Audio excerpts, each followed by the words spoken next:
الحمد للہ وحدہ لا شریک لہ والصلاة والسلام علی من لا نبی بعد اما بعد فاعوذ باللہ من الشیطان الرجیم بسم اللہ الرحمن الرحیم الحمد للہ رب العالمین الرحمن الرحیم مالک یوم الدین ایاک نعبد و ایاک نستعین اہدنا الصراط المستقیم صراط الذین انعمت علیہم غیر المغضوب علیہم ولا الضالین اللہم صلی علی محمد وعلی آل محمد کما صلیت علی ابراہیم وعلی آل ابراہیم انک حمید مجید اللہم بارک علی محمد وعلی آل محمد کما بارکت علی ابراہیم وعلی آل ابراہیم انک حمید مجید۔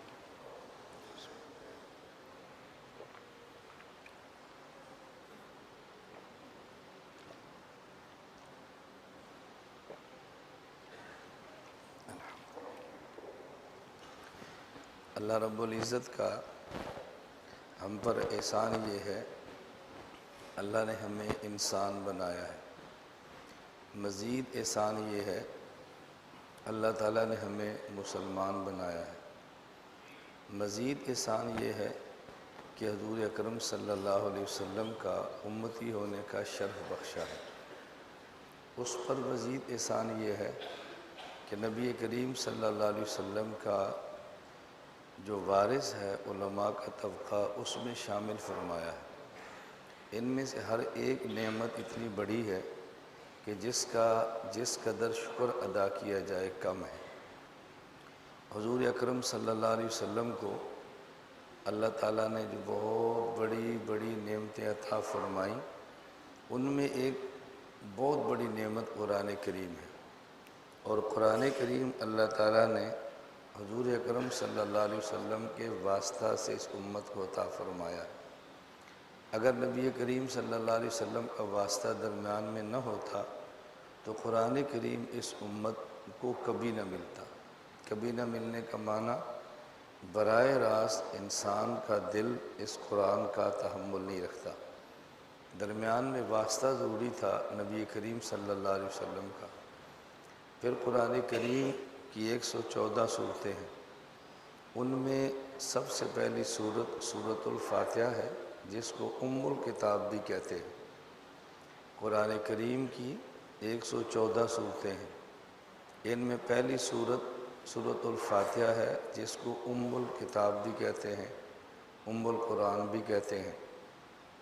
قرآن کریم کے اگر یہ پوچھا جائے پارے کتنے ہیں تو کہتے ہیں 30 ہیں، اور یہ پوچھا جائے کہ صورتیں کتنی ہیں تو کہتے ہیں 114 ہیں۔ یہاں ایک بنیادی بات سمجھ لیں، بہت سارے لوگ آج کے دور میں ایسے ہیں جو سورۃ الفاتحہ کو قرآن کریم نہیں مانتے، سورۃ الفاتحہ کو قرآن کریم کا حصہ نہیں مانتے۔ آپ چونکہ سب مانتے ہیں، کبھی ایسی بات سنی نہیں ہوتی، اس لیے بندے کو تعجب ہوتا ہے کہ ایسا بھی ہو سکتا ہے، ایسے لوگ بھی ہیں۔ لیکن جب آپ کا واسطہ پڑے گا تو آپ کا اپنے اوپر شرم آئے گی کہ شاید ہم غلط ہیں، اس لیے کہ وہ دلیل ایسی پیش کرتے ہیں کہ ہم نے وہ دلیل کبھی سنی نہیں ہوتی، اس دلیل کا جواب ہمارے ذہن میں نہیں ہوتا۔ تو ہمیں اپنے اکابر سے عقیدت کی وجہ سے اپنے موقف کو چھوڑنے کی ہمت تو نہیں ہوتی، لیکن شک ضرور پڑ جاتا ہے، اور جب وہ شک کو دور نہ کیا جائے تو شک ایک وقت آتا ہے وہ پاک ہو جاتا ہے۔ ان میں بہت سارے لوگ پھسل جاتے ہیں، بہت سارے پھسلتے تو نہیں ہیں، لیکن تردد کے ساتھ اپنی بات پہ قائم رہتے ہیں۔ ضرورت اس بات کی ہے کہ شکوک و شبہات کو دور کیا جائے، اور یہ علماء کی ذمہ داری میں شامل ہے۔ اگر علماء اس ذمہ داری کو نہیں پورا کرتے تو دنیا میں انسانوں کے مجرم ہیں اور موت کے بعد اللہ کے مجرم ہیں، کہ شکوک و شبہات کیوں دور نہیں کرتے۔ عالم کی ذمہ داریاں ہیں، عالم اور عوام میں بہت فرق ہے۔ یہ فرق علماء کو خود بھی سمجھنے چاہیے اور عوام کو بھی سمجھنا چاہیے کہ ہم میں اور علماء میں فرق ہے۔ ہماری حیثیت کچھ اور ہے، علماء کی حیثیت کچھ اور ہے۔ عوام کے ذمے فہم قرآن ہے، علماء کے ذمے فہم قرآن کے بعد تفہیم قرآن ہے۔ اس لیے ہمیں بسا لوگ کہتے ہیں کہ تم تفہیم القرآن کیوں نہیں مانتے؟ ہم نے کہا یہ عالم کی نہیں ہے۔ اب آپ میں سے ہر بندہ اس بات کو سمجھتا نہیں نا۔ جب میں کھولنا شروع کروں گا تو آپ نے کہا یہ تو خانقاہی اجتماع ہے۔ خانقاہی اجتماع میں اصلاحی باتیں ہوتی ہیں، اور اصلاح میں سب سے پہلے اصلاح عقیدے کی ہے۔ جس خانقاہ میں عقیدے کی اصلاح نہ ہو وہ خانقاہ کہلوانے کے قابل نہیں ہے، سب سے پہلے۔ اور ہمارا حضرت دامت برکاتہم سے بہت گہرا تعلق اسی بنیاد پر ہے۔ حضرت مجھ سے محبت بہت زیادہ اسی وجہ سے فرماتے ہیں کہ میں عقائد پر کام کرتا ہوں، شبہات کا رد کرتا ہوں، دلائل کے ساتھ اپنے موقف کو پیش کرتا ہوں۔ ایک مرتبہ مجھے حضرت نے خود فرمایا وہ شیخ بننے کے قابل ہی نہیں ہے کہ جس کے دل پر موجودہ دور کے فتنوں کا القاء نہ ہو۔ اس دور میں یہ فتنہ ہے اور اس فتنے کا رد کرنا ضروری ہے، وہ تو شیخ بننے کے قابل ہی نہیں ہے۔ ہمارے ہاں یہ بیماریاں ہیں اور ان بیماریوں کو خانقاہوں میں دور کرنا چاہیے۔ ہمارے یہاں ایک بہت بڑی بیماری کیا ہے کہ جی حضرت تشریف لائے ہیں اور حضرت کا اصلاحی بیان ہوگا۔ اصلاحی بیان کا معنی ہے کہ کسی باطل نظریے کا رد نہیں ہوگا۔ اصلاحی بیان کا معنی کہ کسی عقیدے پر بیان نہیں ہوگا، اعمال پر بیان ہوگا۔ بھائی سب سے بڑا اصلاح تو عقیدے کی کرنی ہے، تو عقائد کی اصلاح کو آپ اصلاح کیوں نہیں کہہ رہے؟ میں ایک بار کراچی گیا تو کراچی بیان کے دوران کچھ وقت تھا، 3 دن کا دورہ تھا۔ ایک صاحب کا مجھے فون ہے کہ ظہر کی نماز کے بعد ہمارے یہاں اگر تھوڑی سی بات ہو جائے، ہم نے میزبان سے رابطہ کیا ہے، یہ وقت آپ کا فارغ ہے۔ میں نے کہا فارغ کا معنی یہ ہے کہ بیان کا وقت نہیں ہے، لیکن یہ مطلب کہ ہم فارغ ہیں، یہ کیسی بچوں والی آپ نے بات کر دی۔ مجھے کچھ دن قبل ایک ساتھی کا میسج آیا کہ ہم ملنا چاہتے ہیں، فارغ کب ہیں؟ میں نے کہا ہمارے مرنے کا انتظار کرو، مرنے کا انتظار کرو۔ کیا مطلب؟ میں نے کہا آپ نے پوچھا فارغ کب ہیں تو مرنے کا انتظار کرو۔ موت کے بعد بھی فراغت نہیں ہے، لیکن وہ فراغت ایسی ہے کہ اس کی نوعیت ہو رہی، اس کا تعلق تلذذ سے ہے، تکلیف سے نہیں ہے۔ یہ دو باتیں الگ ہوتی ہیں۔ خیر میں ایک بات پہ بولنا چاہوں گا تو آپ اچھی طرح سمجھتے ہیں کہ پھر بات بہت لمبی ہوتی ہے۔ میں چاہتا ہوں کہ بات تھوڑی مختصر کروں۔ مجھے خیر وہ فرمانے لگے کہ ظہر کے بعد ہمارا بیان ہو جائے۔ میں نے کہا چلے کر لیتے ہیں۔ مجھے کہتے ہیں عنوان کیا ہوگا؟ میں نے کہا آپ کا کیا خیال ہے؟ میں جلدی نہیں کرتا رائے دینے میں، پہلے دوسرے کی بات سن لے، وہ کیا چاہتا ہے اس کے دماغ کو صاف کرو، پھر اپنی رائے دو۔ کبھی آپ کو کسی سے گفتگو کرنے کا موقع بھی ملے تو اپنی طرف سے دعوے کر کے دلائل مت دیں، پہلے دوسرے کی بات سن لیں وہ کیا کہنا چاہتا ہے، اس کا علم اندر سے باہر نکالیں، پھر آپ کو بات سمجھانی بہت آسان ہوگی۔ مجھے فرمانے لگے کہ بیان کا عنوان کیا ہوگا؟ میں نے کہا جی آپ فرمائیں۔ کہتے ہیں بیان کا عنوان ہوگا اصلاحی بیان۔ میں نے کہا آپ کا تعلق کن لوگوں سے ہے؟ کہا جی خانقاہ اور تبلیغ والوں سے۔ میں نے کہا آپ کے ہاں تبلیغ کا گشت بھی ہوتا ہے؟ جی ہوتا ہے۔ میں نے کہا گشت سے پہلے بیان بھی ہوتا ہے؟ میں نے کہا کہتے ہیں ہوتا ہے۔ میں نے وقت لگایا ہوا ہے، یہ نہ سمجھنا کہ اس کو پتہ نہیں ہے، یہ میں سمجھانے کے لیے باتیں کر رہا ہوتا۔ تو کہا جی بیان بھی ہوتا ہے؟ کہتے ہیں ہوتا ہے۔ میں نے کہا جب آپ کا مشورہ ہوتا ہے تو اس میں ہوتا ہے بھی آج گشت ہوگا، اس میں متکلم کون ہوگا، رہبر کون ہوگا، امیر کون ہوگا، اور یہ بھی مشورہ ہوتا ہے کہ آج کے بعد اصلاحی بیان کس کا ہوگا۔ کہتے ہیں جی یہ تو نہیں ہوتا۔ میں نے کہا کیا کہتے ہیں آپ کہتے ہیں آج مغرب کے بعد بیان کس کا ہوگا، آپ یہ نہیں کہتے اصلاحی بیان کس کا ہوگا۔ اور میرے بارے میں آپ کو کیوں کہنا پڑا کہ آج کا عنوان اصلاحی بیان ہوگا؟ میرے بارے میں آپ کا ذہن ہے کہ اس کے بیان کی 2 قسمیں ہیں، ایک فسادی ہے اور ایک اصلاحی ہے، آج اصلاحی ہوگا۔ اور اپنے بارے میں آپ کا ذہن ہے کہ ہمارا بیان ہمیشہ ہی اصلاحی ہوتا ہے۔ میں نے کہا عجیب بات ہے، آپ عالم نہیں ہیں، آپ کا ہر بیان اصلاحی ہے اور ہمیں عالم بھی سمجھتے ہیں اور ہمارے بعض بیان کو فسادی سمجھتے ہیں۔ نہیں حضرت ایسی بات تو نہیں ہے۔ میں نے کہا ایسے نہیں ہے تو آپ نے یہ کیوں کہا کہ اصلاحی بیان ہوگا؟ آپ یہ کیوں نہیں کہتے کہ آج آپ کا بیان ہوگا؟ بس کہہ دو بیان ہوگا کافی ہے۔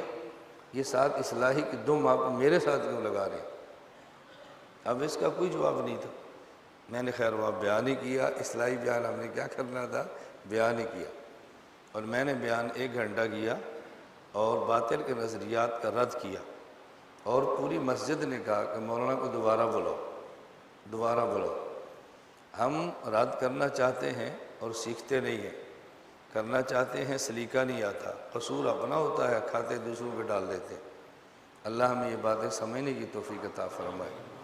اگر باطل کا رد کرنا غلط ہوتا، اللہ تعالیٰ کبھی قرآن میں رد نہ فرماتے، نبی کریم صلی اللہ علیہ وسلم کبھی رد نہ فرماتے، امت کا اہل علم کا طبقہ ہر دور میں رد کرتا رہا ہے، کبھی بھی رد نہ کرتا۔ اللہ ہمیں یہ بات سمجھنے کی توفیق عطا فرمائے۔ میں خیر عرض کر رہا تھا، یہ آپ کے لیے تعجب ہوگا کہ کوئی ایسا بندہ بھی ہے جو یہ کہے کہ قرآن فاتحہ قرآن کریم کا حصہ نہیں ہے، کیسی بات کرتے ہیں؟ وہ تعجب اس لیے ہوتا ہے کہ ہمارے ماحول میں یہ بات چلتی نہیں ہے، اس کو سننا بھی عجیب ہوتا ہے۔ حضرت سلیمان علیہ السلام کے دور میں ایک مناظرہ ہوا۔ حضرت سلیمان علیہ السلام تو نبی تھے، اور ایسے نبی تھے کہ آپ باتیں فرماتے جنات سے بھی، پرندوں سے بھی، سب سے کرتے تھے۔ آپ نے ایک دن حاضری لی اور اس میں ایک پرندہ نہیں تھا، فرمایا اس کو تلاش کرو کدھر ہے، بلا کے لاؤ۔ اس پرندے کو بلانے کے لیے ایک پرندے کو بھیجا، واپس آیا تو اس نے کہا حضرت وہ ایک مناظرہ ہو رہا ہے اور وہ اس میں ثالث بنا بیٹھا ہے، وہ کہتا ہے جی میں تھوڑی دیر بعد آتا ہوں۔ سلیمان علیہ السلام نے فرمایا جب فارغ ہو تو اسے کہنا جلدی آؤ۔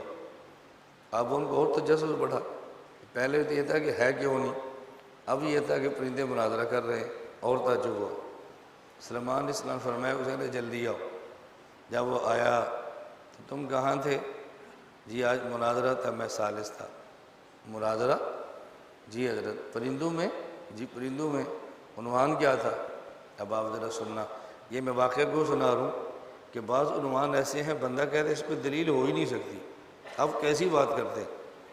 تو پرندہ کہنے لگا جی مناظرہ اس بات پہ تھا کہ منہ افضل ہے یا پیٹھ افضل ہے، منہ بہتر ہے یا پیٹھ بہتر ہے۔ اب یہ کوئی بندہ آپ کے سامنے کہے کہ پیٹھ بہتر، آپ سننے کے لیے بھی تیار نہیں ہوگا، چونکہ ہمارے ماحول میں اس کا تصور بھی نہیں ہے نا۔ حضرت سلیمان علیہ السلام فرمانے لگے کہ جو کہتا تھا پیٹھ افضل ہے، کوئی اس کے پاس بھی دلیل ہے؟ کہا جی آپ اجازت دیں تو میں بتاؤں۔ فرمایا بتاؤ۔ اس نے کہا جو کہہ رہا تھا نا پیٹھ افضل ہے، وہ یہ کہہ رہا تھا کہ منہ اوپر ہوتا ہے، اٹھ کے چلتا ہے، بولتا ہے، اکڑتا ہے، اور پیٹھ متواضع ہے، عاجز ہے، ہر وقت جھکی رہتی ہے، چھپی رہتی ہے، اور متواضع متکبر سے اعلیٰ ہوتا ہے۔ ہمیشہ منہ اکڑتا ہے، وہ بیچاری کبھی نہیں اکڑتی، اور متواضع متکبر سے اعلیٰ ہوتا ہے۔ حضرت سلیمان کو تعجب آ کہتا نہیں عجیب دلیل اس نے پیش کی ہے۔ فرمایا جو کہتا تھا منہ افضل ہے، اس نے کیا کہا؟ اس نے کہا جی وہ کہہ رہا تھا منہ سے افضل ہے منہ، کیوں؟ اس سے اللہ کا نام لیتے ہیں، ذکر کرتے ہیں، اور پیٹھ سے نجاست اور پخانہ نکلتا ہے، اور جس جگہ پر اللہ کا نام لیں وہ جگہ اس جگہ سے افضل ہے جہاں سے نجاست نکلے۔ حضرت سلیمان نے فرمایا اس دلیل کا جواب؟ کہا جی ایسا جواب کہ جس کا جواب بھی ممکن نہیں ہے، ایسا اس نے جواب دیا کہ جس کا رد نہیں ہو سکتا۔ فرمایا کیا جواب دیا اس نے؟ کہا جی وہ یہ کہہ رہا تھا کہ پیٹھ سے نجاست نکلتی ہے، نجاست منہ سے بھی نکلتی ہے، پیٹھ سے نجاست نکلتی ہے پخانے والی جو ایک لوٹا پانی سے صاف ہو جاتی ہے، منہ سے نجاست نکلتی ہے کفر اور شرک والی جو سمندر بہا دو تب بھی پاک نہیں ہوتی۔ کہ یہ تو کیسی بات کر رہا ہے؟ فرمایا پھر تو نے فیصلہ کیا کیا؟ اب دیکھو آپ کو تعجب ہوا نا، اگر یہ میں پوری بات نہ سناتا اور میں اتنا سناتا کہ مناظرہ ہوا تھا پیٹھ افضل ہے یا منہ افضل ہے، آپ نے کہنا تھا مناظرین کی عادت ہے کچھ نہ کچھ کہتے ہی رہتے ہیں، بس مولانا نے بھی ہانک دی ہے، کبھی ایسے بھی ہو سکتا ہے؟ تو پھر سمجھانے کے لیے بس آپ پوری بات سنانی پڑتی ہے تاکہ ان کے ذہن بنے بھی ایسے نہیں ہوتا رہتا کہ ہوتا ہے، ایسے ویسے کیا ہوتا ہے۔ فرمایا تو نے فیصلہ کیا کیا؟ اب فیصلہ سنو، ہم خانقاہ میں آئے ہیں، اپنی صلاح کے لیے آئے ہیں، اللہ ہم سب کو فکر کی توفیق عطا فرمائے۔ اس پرندے نے کہا، اس نے کہا میں نے فیصلہ کیا آدمی دو قسم کے ہیں، بعض با ادب جن کے منہ سے غلط بات نہیں نکلتی، بعض بے ادب جو ہمیشہ بکتے ہیں۔ با ادب کا منہ افضل ہے، بے ادب کی پیٹھ افضل ہے۔ با ادب کا منہ افضل ہے کہ اس کے منہ سے نجاست تو نکلتی جس کو دھونا پڑے گا، اور بے ادب کی پیٹھ افضل ہے، وہاں سے ہمیشہ نجاست نکلتی ہے، اس کو تو دھو دیں گے صاف ہو جائے گی، لیکن جو منہ سے نجاست نکلتی ہے وہ تو دھوئیں تب بھی پاک نہیں ہو سکتا۔ اس لیے میں نے فیصلہ یہ کیا ہے، یہ میں نے صرف واقعہ سنا ہے بات سمجھانے کے لیے تاکہ آپ کا تعجب تھوڑا سا ختم ہو۔ بس اوقات بندوں کو تعجب ہوتا ہے تو اس کو تھوڑا دور کرنا پڑتا ہے۔ میں ایک بار ایک علماء کنونشن میں بیان کے لیے گیا، جب فارغ ہوا تو علماء بیٹھے جیسے بیان کے بعد بیٹھتے ہیں چائے کے لیے، وہ خاص علماء اس میں بیٹھتے ہیں، پھر کسی کا جی چاہتا ہے کوئی سوال کریں، تو ایک عالم کو مجھے انہیں تعارف کرایا، یہ بہت بڑا عالم ہے، اس کا مطالعہ بڑا ہے، مدرس بڑا اچھا ہے، یہ ہے بڑا حافظہ بڑا ہے، بہت تعارف کرایا۔ اور وہ عالم بھی تھے اور ماشاءاللہ پٹھان بھی تھے، اور پٹھان ایسے تھے کہ دیکھنے سے پٹھان لگتے تھے۔ بعض پٹھان ہوتے ہیں لیکن دیکھنے سے نہیں لگتے، تو اس کو تعارف کرانا پڑتا ہے بھی میں پٹھان ہوں۔ تعارف کس بات کا؟ پٹھان تو ایسا ہونا چاہیے دیکھنے میں نظر آئے نا۔ ہم ایک بار پشاور گئے تو میرے ساتھ میری 2 بیویاں تھیں، اب ارادہ تھا تیسری کا، تو دونوں ساتھ گئے۔ میرے ایک شاگرد نے کہا استاد جی رشتہ ہے، آپ پسند کریں تو کر لیں۔ میں دونوں کو لے کر گیا، بھی تم دیکھ لو، پسند ہے تو کر لیں، نہ آئے تو نہ کریں۔ خیر ہم دونوں آئے تو میں نے واپس پوچھا دونوں کو دیکھ کر بھی تمہاری کیا رائے ہے؟ ہماری دونوں بیویاں کہتی ہیں کہ دونوں رشتے مناسب نہیں ہیں۔ میں نے کہا وجہ؟ الحمدللہ ہمارے گھر والے مشورہ بہت اچھا دیتے ہیں۔ میں نے کہا وجہ؟ اس نے کہا، مجھ سے ایک ساتھی نے پوچھا کہ دوسری شادی کے لیے پہلی بیوی کی شرط ہے اجازت؟ میں نے کہا پہلے کی اجازت شرط نہیں ہے، پہلی کا اعتماد شرط ہے۔ کبھی اجازت مل جاتی ہے اعتماد نہیں ہوتا، اجازت مل جاتی ہے اعتماد نہیں ہوتا۔ پہلی بیوی کی اجازت نہیں چاہیے، اعتماد چاہیے، ورنہ گھر نہیں بستے، ایک ٹوٹ جاتا ہے، ایک رہتا ہے ایک ٹوٹتا ہے، مشکل ہو جاتی ہے۔ تو خیر میں نے جب ان سے بات کی تو انہوں نے کہا جی دونوں مناسب نہیں۔ میں نے کہا کیوں؟ انہوں نے کہا ایک تو موٹی بہت ہے، وہ آپ سے سنبھالی نہیں جائے گی، اور دوسری کالی ہے، سفید نہیں ہے۔ ہم اس کو بیاہ کے لے آئیں گے تو ہم کہیں گے کون ہے جی؟ یہ لڑکی پٹھان ہے، تو لوگ پوچھیں گے پٹھان بھی کالے ہوتے ہیں، تو ہمیں صفائی دینی پڑے گی، اس لیے مناسب نہیں ہے۔ یہ میں آپ سے یہ میں کس بات پہ بات سمجھا رہا ہوں؟ وہ پٹھان تھا، وہ دیکھنے سے بھی پٹھان لگتا تھا۔ اب سمجھ آ رہی؟ بعض ہندوستانی ہوتے ہیں دیکھنے سے ہندوستانی نہیں لگتے، ان کو کہنا پڑتا ہے حضرت میں ہندوستان سے آیا ہوں۔ میں کسی کہہ رہا ہوں میں پاکستان سے آیا ہوں، میری اردو بتا رہی ہے یہ لکھنؤ والی نہیں ہے، سرگودا والی ہے، پتہ چل رہا ہے ابھی یہ پاکستان کا ہے۔ میری شکل اور پگڑی بتا رہی ہے کسی بڑے شہر کا نہیں ہے، کسی چھوٹے سے دیہات کا ہوگا، تو ہمیں ضرورت نہیں بتانے کہ میں دیہاتی آدمی ہوں۔ ہماری پگڑی بتاتی ہے دیہاتی ہے، ہماری اردو بتاتی ہے سرگودے کی ہے، لکھنؤ بمبئی کی نہیں ہے، یہ دہلی کی نہیں ہے، انڈیا کی نہیں ہے۔ خیر میری عادت ہے میں عنوان جب چھیڑتا ہوں تو اس کو پھر کھولتا ہوں تاکہ شرح صدر ہو کہ جو بات کہہ رہا ہے یہ بات ٹھیک کہہ رہا ہے۔ تو بعض لوگ کہتے ہیں فاتحہ قرآن نہیں ہے، دلیل کیا ہے ذرا سمجھنا۔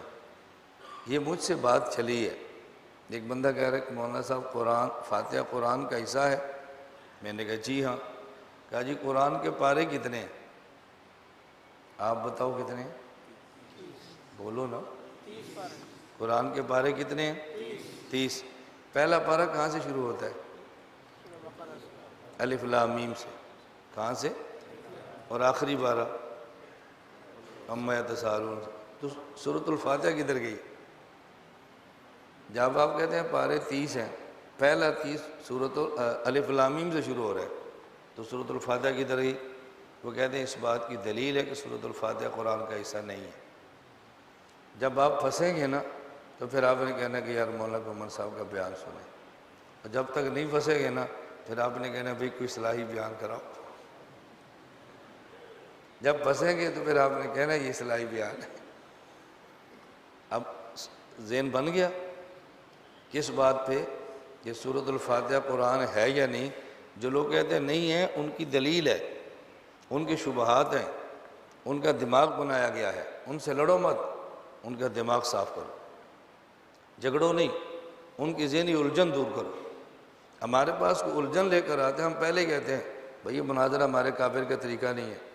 کس گدھے نے کہا ہے کہ مناظرہ کرو؟ کس بیوقوف نے کہا کہ امت کو توڑو؟ لیکن آنے والے بندے کی الجھن تو دور کرو نا۔ الجھن کو دور کرنا تو کافر کا طریقہ ہے، مناظرہ کافر کا طریقہ ہے، مناظرہ بازی کافر کا طریقہ نہیں ہے۔ مناظرہ اور ہوتا ہے اور مناظرہ بازی اور ہوتی ہے، دونوں میں فرق سمجھنا ہے۔ یہ اس پر بھی مثال دو، یا تو کو سمجھتے یا کو نہیں سمجھتے۔ اب آپ کہتے ہیں یہ کہنا نہیں سمجھتے، تو ہمارے بات مشہور ہے کہ بہت بڑے لوگ ہیں، تو کیسے پتہ چلے کہ بڑے لوگ ہیں؟ چپ ہو جاؤ۔ اور اگر کہنا یہ سمجھتے ہیں، سمجھتے تو ہے نہیں، تو بڑے لوگ ہو کر بڑا جھوٹ کیسے بولیں؟ اب شک پڑ جاتا ہے کہ ہم کیا جواب دیں۔ بھئی مناظرہ اور مناظرہ بازی میں فرق سمجھتے ہو؟ بولو یا مثال، چلو کچھ تو بولیں۔ ہمارے ہاں ہمارے مدرسے کا نام ہے مرکز اہل سنت والجماعت۔ عصر کے بعد اساتذہ کھیلتے تھے، میں نے کہا کھیل ختم، آج کے بعد کھیل نہیں ہوگی بھائی۔ اس گراؤنڈ میں گھاس لگا دو، بہت بڑا گراسی پلاٹ بنا دو، بس سیر ہوگی، کھیل نہیں ہوگی۔ اب سارے اساتذہ شورا بیٹھ گئی ہوگی، میں نے کہا نہیں ہوگی، بات ختم۔ اب جو شاگرد ایک آ رہا ہے، دوسرا آ رہا ہے، تیسرا آ رہا ہے، تو بات کر، تو بات کر، تو بات کر، ایک ایک بھیج رہے ہیں بھی تم استاد جی کو سمجھاؤ۔ جو بھی سمجھانے کے لیے آتا ہے نا، میں نے کہا نہیں ہوگی، بات ختم۔ عصر کے بعد آپ کی کھیل بند ہے، سیر ہوگی۔ چٹ میرے لیے کسی اور کے لیے؟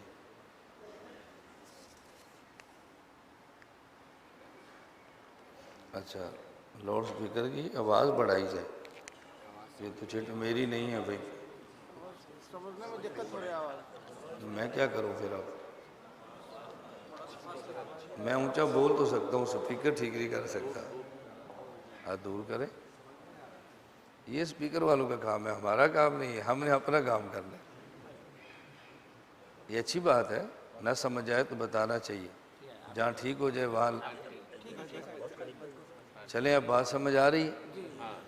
تو اساتذہ سے میں نے کہا کہ عصر کے بعد کھیل نہیں ہوگی، سیر ہوگی۔ بات چلتی رہی، میں ڈٹا رہا۔ ہماری عادت ہے جو بات ہمیں سمجھ آئے اس پہ ڈٹ جاتے، پھر حالات کی پرواہ نہیں کرتے، آہستہ آہستہ اللہ سب کو بات سمجھا دیتے۔ اب آ رہی ہے؟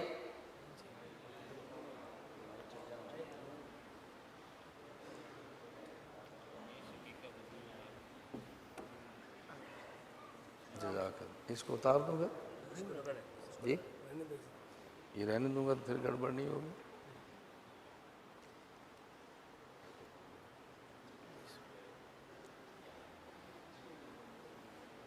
ہمارا بیان اصلاحی ہو یا فسادی ہو، بیان سے پہلے فساد شروع ہو گیا۔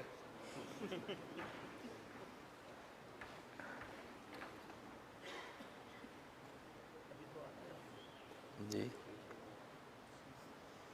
ابھی تو میں آپ کو بیان کے لیے تیار کر رہا ہوں، ابھی تو بیان شروع نہیں ہوا، ابھی تو تیار ہو رہے ہیں، تیار ہو رہے ہیں۔ جب تیار ہو جائیں گے پھر شروع ہوگا۔ پھر آپ نے کہنے اشراق کا وقت ہو گیا، بین کا وقت ہو گیا ہے، ہم صوفی لوگ ہیں، ہم چاش بھی پڑھتے ہیں، بہانے بھی ہوتے ہیں نا جان چھڑانے کے۔ آپ چاش کے فضائل سناؤ گے، ہم علم کے فضائل سنائیں گے۔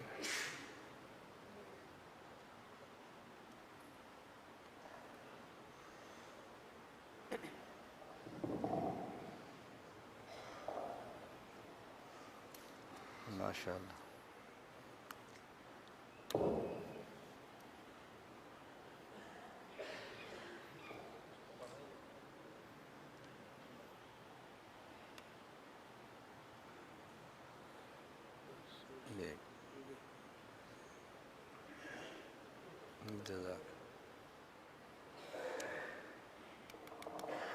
جزاک اللہ۔ اس کو اتار دو پھر، یہ اگر بات چلتی ہے تو پھر میں بھی پھنسا ہوں اسے۔ اب آپ کو مزہ آیا، میں خوش ہو گیا، ہماری جان چھوٹ گئی۔ پھنس جاتا ہے نا بندہ، اس میں بہت تنگ آتے ہیں۔ تو خیر اساتذہ نے کہا، میں نے کہا کھیل نہیں ہوگی، سیر ہوگی۔ بات چلتی رہی، کچھ عرصہ گزرا تو ان کو میری بات سمجھ آئی، تو انہوں نے کہا آپ ٹھیک فرماتے تھے کہ سیر ہوگی، کھیل نہیں ہوگی، وجہ کیا ہے؟ میں نے کہا عالم فارغ وقت میں صبح یا عصر کے بعد کھیلتا ہے، کیوں؟ وہ کھیلتا اس لیے نہیں ہے کہ کھیلتا ہے، اس لیے کھیلتا ہے کہ اس کا دماغ کھلے، ورزش ہو، پسینہ نکلے، فاضل چربی اس کی باہر ہو، اس کی تھکن دور ہو، صحت مند ہو، اس لیے نا۔ اب آپ کے اور غیر عالم کے کھیلنے میں فرق ہے۔ غیر عالم کھیل کو کھیل سمجھتا ہے، آپ کھیل کو کھیل نہیں سمجھتے۔ کھیل برائے صحت ہوتی ہے، اور میں محسوس کر رہا ہوں کہ آپ کے کھیل سے علم کا نقصان ہو رہا ہے، اس لیے کھیل ختم، سیر شروع، بس۔ مقصد تو یہ تھا کہ صحت اچھی ہو، علم کا فائدہ ہو۔ تم عصر کے بعد والی بال کھیلتے ہو اور مغرب کے بعد اس کا تذکرہ کرتے ہو، عصر کے بعد تم فٹ بال کھیلتے ہو، مغرب کو گپیں لگاتے ہو، عصر کے بعد تم کرکٹ کھیلتے ہو، عشاء کے بعد تکرار چھوڑ کے باتیں کرتے ہو۔ طالب علم بھی کرتے ہیں، تم اساتذہ بھی کرتے ہو۔ میں نے اس لیے تمہاری کھیل ختم کر دی ہے، تم سیر کیا کرو۔ کھیل کا جو مقصد تھا وہ غلط تھا۔ مقصد تھا ہمارا شروع میں صحت بنے اور تاکہ علم صحیح چلے۔ اب اس صحت کی وجہ سے علم کا نقصان ہو رہا تھا، تو ہم نے کہا بھی آپ کھیل ختم کرو اور سیر شروع کرو۔ تو ایک ہوتا ہے مناظرہ، ایک ہوتا ہے مناظرہ بازی۔ یہ جو سیر ہے نا، جسمانی صحت کے لیے یہ مناظرہ ہے علمی، اور ایک ہوتی ہے کھیل جس سے علم خراب ہو، یہ ہوتا ہے مناظرہ بازی۔ مناظرہ اور ہوتا ہے اور مناظرہ بازی اور ہوتی ہے۔ ابھی بدھ کے دن میرا سبق تھا، تو میں نے طویل اس پر گفتگو کی کہ ہم مناظرہ کیوں نہیں کرتے، اور مناظرہ کرتے ہیں تو کب کرتے ہیں، بڑی تفصیل سے بات اس پر کی۔ وہ آپ سننا چاہیں گے تو سن لیں گے۔ اس وقت میں صرف ذہن سازی کر رہا ہوں کہ آپ کو بات سمجھ آئے۔ سورۃ الفاتحہ ام الکتاب ہے، سورۃ الفاتحہ ام الکتاب ہے، سورۃ فاتحہ ام القرآن ہے۔ بعض لوگ کہتے ہیں کہ فاتحہ قرآن کریم نہیں۔ جب انہوں نے یہ پوچھا قرآن کے پارے کتنے ہیں، میں نے کہا 30۔ کہا جی پہلا پارہ کہاں سے شروع ہو رہا ہے؟ میں نے کہا الف لام میم سے۔ یہ بہت بعد کی بات ہے، جو اصل گفتگو کی میں آپ کو وہ سنا دیتا ہوں۔ انہوں نے مجھ سے پوچھا قرآن کے پارے کتنے ہیں۔ میں اپنا طرز یہ ہے کہ میں جواب فوراً نہیں دیتا، پہلے ایک دو سوال کر لیتا ہوں تاکہ سامنے والے کو یہ سمجھ آ جائے اس کی علمی سطح کتنی ہے، اس کا دماغ کتنا ہے، اس کا حدود اربع کیا ہے، اس کے بعد پھر بات شروع کرو۔ وگرنہ سوال کیے بغیر بات کرو، وہ سمجھتا ہے میں بہت بڑا صاحب علم ہوں۔ پہلے اس کو صاحب علم سے صاحب جہالت پہ لانا ضروری ہوتا ہے، جس کو وہ خود تسلیم کرے، پھر اگلی بات کرو۔ مجھے کہتے ہیں قرآن کریم کے پارے کتنے ہیں؟ میں نے کہا آپ یہ فرمائیں کہ قرآن کریم کی صورتیں کتنی ہیں؟ کہا جی 114۔ میں نے کہا پہلی کون سی ہے؟ کہتے ہیں سورۃ الفاتحہ۔ میں نے کہا جب یہ قرآن ہی نہیں ہے تو قرآن کی صورت کیسے ہے؟ جب یہ قرآن نہیں ہے تو قرآن کی صورت کیسے ہے؟ مجھے کہتا ہے جو میں نے سوال کیا۔ میں نے کہا جو میں نے کیا، آپ کے سوال کا جواب دینا فرض ہے اور ہمارے سوال کا جواب دینا کفر ہے۔ جو میں نے کیا وہ بتاؤ۔ اب اس سوال کا جواب ان کے ہاں تو نہیں تھا، لیکن ہمارے پاس ان کے سوال کا جواب ہے الحمدللہ۔ پہلے اس کو احساس دلاؤ کہ تم کتنے چھوٹے لوگ ہو، یہ نہیں میرے سامنے، ہمارے ائمہ کے سامنے۔ ہم تو کچھ بھی نہیں ہیں، ہم تو محقق تھوڑے ہی ہیں۔ میں ہمیشہ پوری امت کے علماء کی خدمت میں عرض کرتا ہوں، محقق نہ بنو، ناقل اور شارع بنو، ناقل اور شارع بنو۔ یہ ناقل اور شارع کیا ہوتا ہے؟ جو عوام ہے ان کو الجھن ہوتی ہے بھی ناقل اور شارع کیا ہوتا ہے؟ جو اپنے بزرگوں کی باتیں بتائے اسے کہتے ہیں ناقل، جو اپنے بزرگوں کی باتیں سمجھائے اسے کہتے ہیں شارع، جو نئی نئی باتیں کرے اسے کہتے ہیں محقق۔ تو ہم کہتے ہیں بھی نئی نئی باتیں نہ کرو، پرانی باتیں کرو۔ ہماری جنت بہت پرانی ہے جس میں ہم نے جانا ہے، پرانی باتیں کرو، نئی نئی باتوں کی ضرورت نہیں ہے۔ تو جو اپنے اکابر کی باتیں بتائے ناقل، انہی باتوں کو سمجھائے وہ شارع، اور جو نئی نئی باتیں کرے وہ۔ آج لوگوں میں کچھ بیماریاں ہیں علماء کی، کچھ بیماریاں عوام کی۔ ہم مولوی ہیں، ہماری بیماری ہے نئی بات کرو جو پہلے کسی نے نہیں سنی، تاکہ پتہ چلے بہت بڑا عالم ہے۔ اور عوام کی بیماری کیا ہے؟ جب بچہ پیدا ہو تو نیا نام رکھو جو پہلے کسی نے نہیں رکھا، یہ نیا نام رکھو جو کسی نے نہیں رکھا۔ بات سمجھ آ رہی؟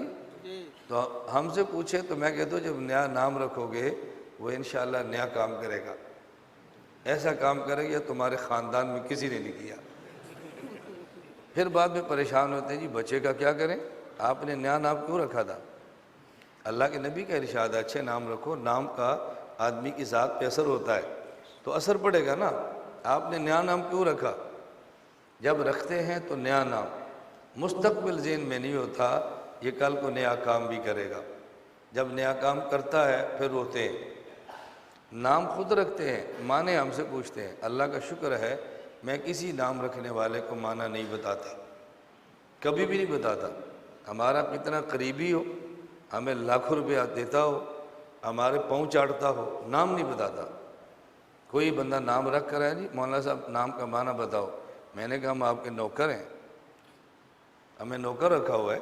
نہیں جی آپ تو بڑے ہیں، میں نے کہا بڑے ہیں پھر ہم سے نام پوچھو، بڑی تمہاری نانی ہے جس سے تم نے نام پوچھا ہے، ہمیں نوکر سمجھا، ہم سے معنی پوچھا۔ وہ جی نانی اماں نے نام رکھ دی ہے، آپ معنی بتاؤ، کھولو لغت کی کتابیں بھائی، پہلے تمہارے نوکر تھے اب تمہاری نانی کے نوکر ہیں۔ میں نے کہا ہمارے اتنا کافی ہے کہ اپنے اکابر کی باتیں سمجھائیں، تمہاری نانی اماں کی باتیں ہم نہیں سمجھا سکتے۔ عالم کو اپنی حیثیت سے نیچے نہیں گرنا چاہیے، وگرنہ یہ عوام ذلیل اور رسوا کر کے رکھ دیتی ہے۔ ٹوٹتے ہیں ٹوٹ جائیں، کسی اور جگہ جائیں، کسی اور جگہ دوڑیں، ہر بات ان کی مانتے پھر ہو، جو بات کہتے ہیں کہتے چلے جاؤ، یہ کیسے ہو سکتا ہے؟ اسی لیے سر پہ چڑھتے ہیں۔ یہ ہمارے بچہ پیدا ہوا، نام ماموں نے رکھا ہے، ماں آپ بتاؤ، نانا مانا نانی رکھا ہے، ماں آپ بتاؤ۔ میں نے کہا ہم نہیں بتائیں گے بھائی، ہم سے مراد علماء۔ اگر آپ بڑا سمجھتے ہیں تو حضرت ہمارے یہاں بیٹا پیدا ہوا، آپ نام بتاؤ، بیٹا پیدا ہوا ہے نام رکھ لیا ہے، آپ معنی بتاؤ۔ میں نے کہا جو نام بتا سکتا ہے وہ معنی بتائے، نام نہیں بتا سکتا تو معنی نہیں بتا سکتا تو نام مت بتائے، یہ بات اچھی طرح سمجھا کرو۔ تو ہم اپنے اکابر کے ناقل اور شارع ہیں، نئی باتیں نہیں کرتے۔ میں چھوٹی چھوٹی باتیں عرض کر رہا ہوں، اس مجمع میں علماء کی بہت بڑی تعداد موجود ہے، اللہ کرے یہ میں اپنا درد ان کو سمجھا سکوں۔ اپنے اکابر کی باتیں کرو گے، جو عزت اللہ نے آپ کے اکابر کو دی تھی وہی آپ کو ملے گی۔ اپنے اکابر کی باتیں کرو گے، جو مقبولیت اللہ نے ان کو دی تھی وہی آپ کو ملے گی۔ اپنے اکابر کی باتیں کرو گے، جو اللہ نے محبوبیت ان کو دی تھی وہی آپ کو ملے گی، اور سب سے بڑھ کر قیامت کے دن جہاں وہ ہوں گے وہیں آپ ہوں۔ نئی باتیں کرنے کی کیا ضرورت ہے؟ کیا ضرورت ہے؟ نئی کا بات کرنے سے شہرت ملتی ہے، گندی ملتی ہے۔ اکابر والی باتیں کرنے سے شہرت ملتی ہے، اچھی ملتی ہے۔ شہرت لو، شہرت کو غلط چیز نہیں ہے لیکن اچھی ہو، شہرت غلط قسم کی مت لو۔ ایک آدمی تھا، وہ قوم کا بہت گھٹیا تھا، بہت چھوٹی قسم کا آدمی تھا، اور کہتا ہے مجھے بادشاہ کی بیٹی سے عشق ہو گیا ہے، میں بادشاہ کی بیٹی پر مرتا ہوں، شہزادی کے بغیر میں رہ نہیں سکتا۔ اور کسی نے کہا یہ خبر بادشاہ تک پہنچ گئی نا وہ تجھے زندہ گاڑ دے گا۔ زندہ؟ کس کی بیٹی کا بات کر رہا ہے؟ اس نے کہا زندہ گاڑ دے گا، لیکن شہرت تو ہوگی نا شہزادی کا عاشق مرا ہے۔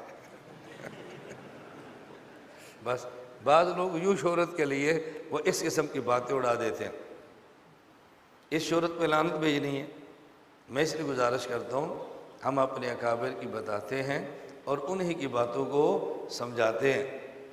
جب ہوائیں چلتی ہیں تو گرد و غبار تو مسجد کے ممبر پر بھی پڑ جاتا ہے، گرد و غبار تو خانہ کعبہ پر بھی پڑ جاتا ہے، گرد و غبار تو ہوا چلے نبی پاک کے روضے پر بھی آ جاتا ہے۔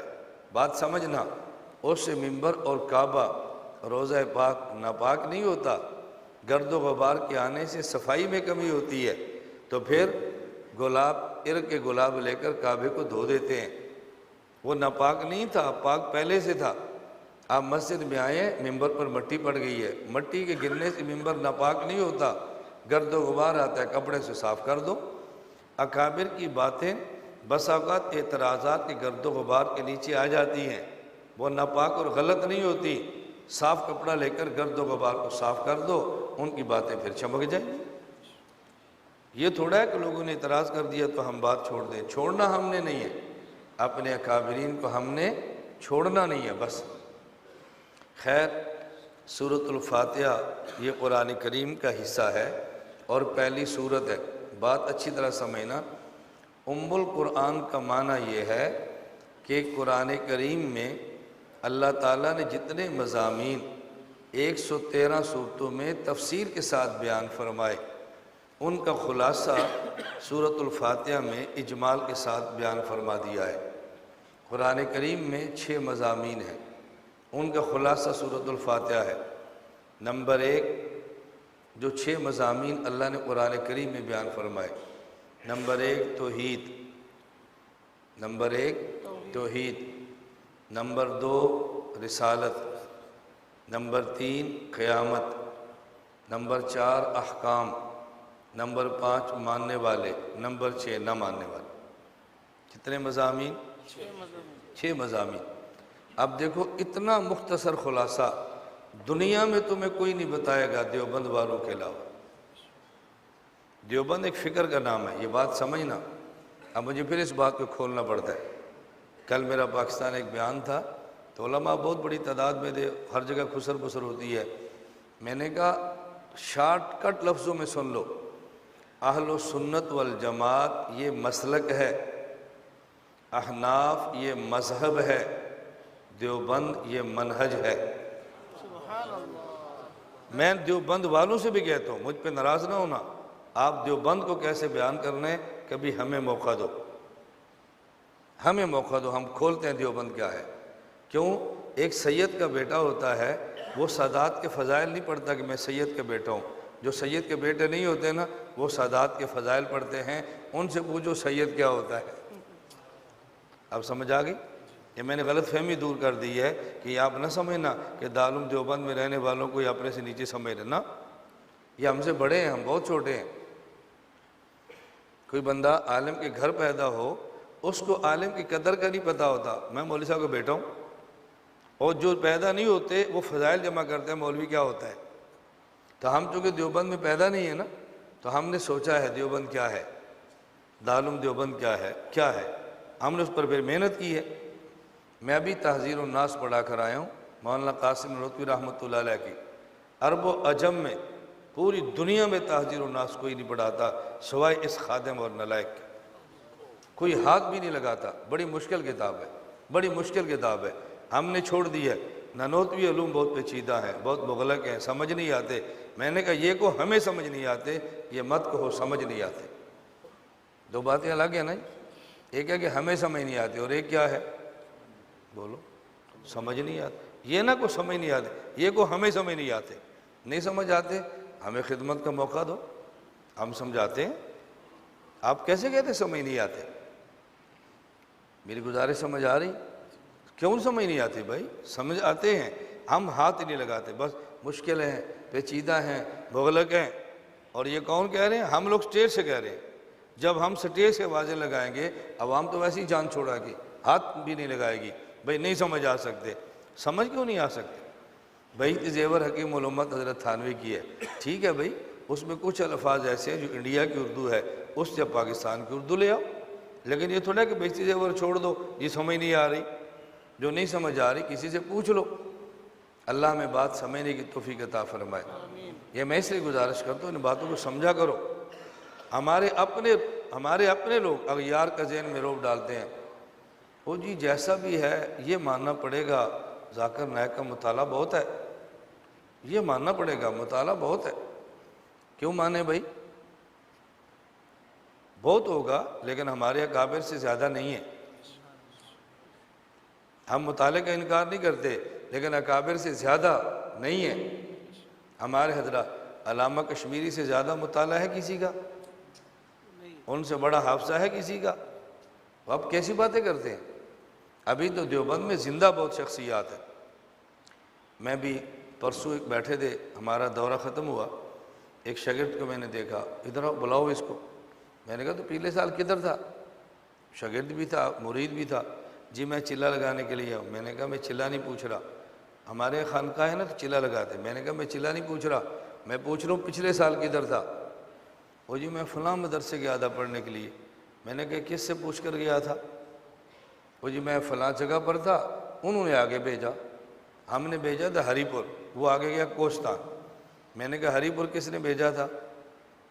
چپ. میں نے کہا کس نے بھیجا تھا؟ کہا جی آپ نے. میں نے کہا آگے کس نے بھیجا؟ کہا جی انہوں نے.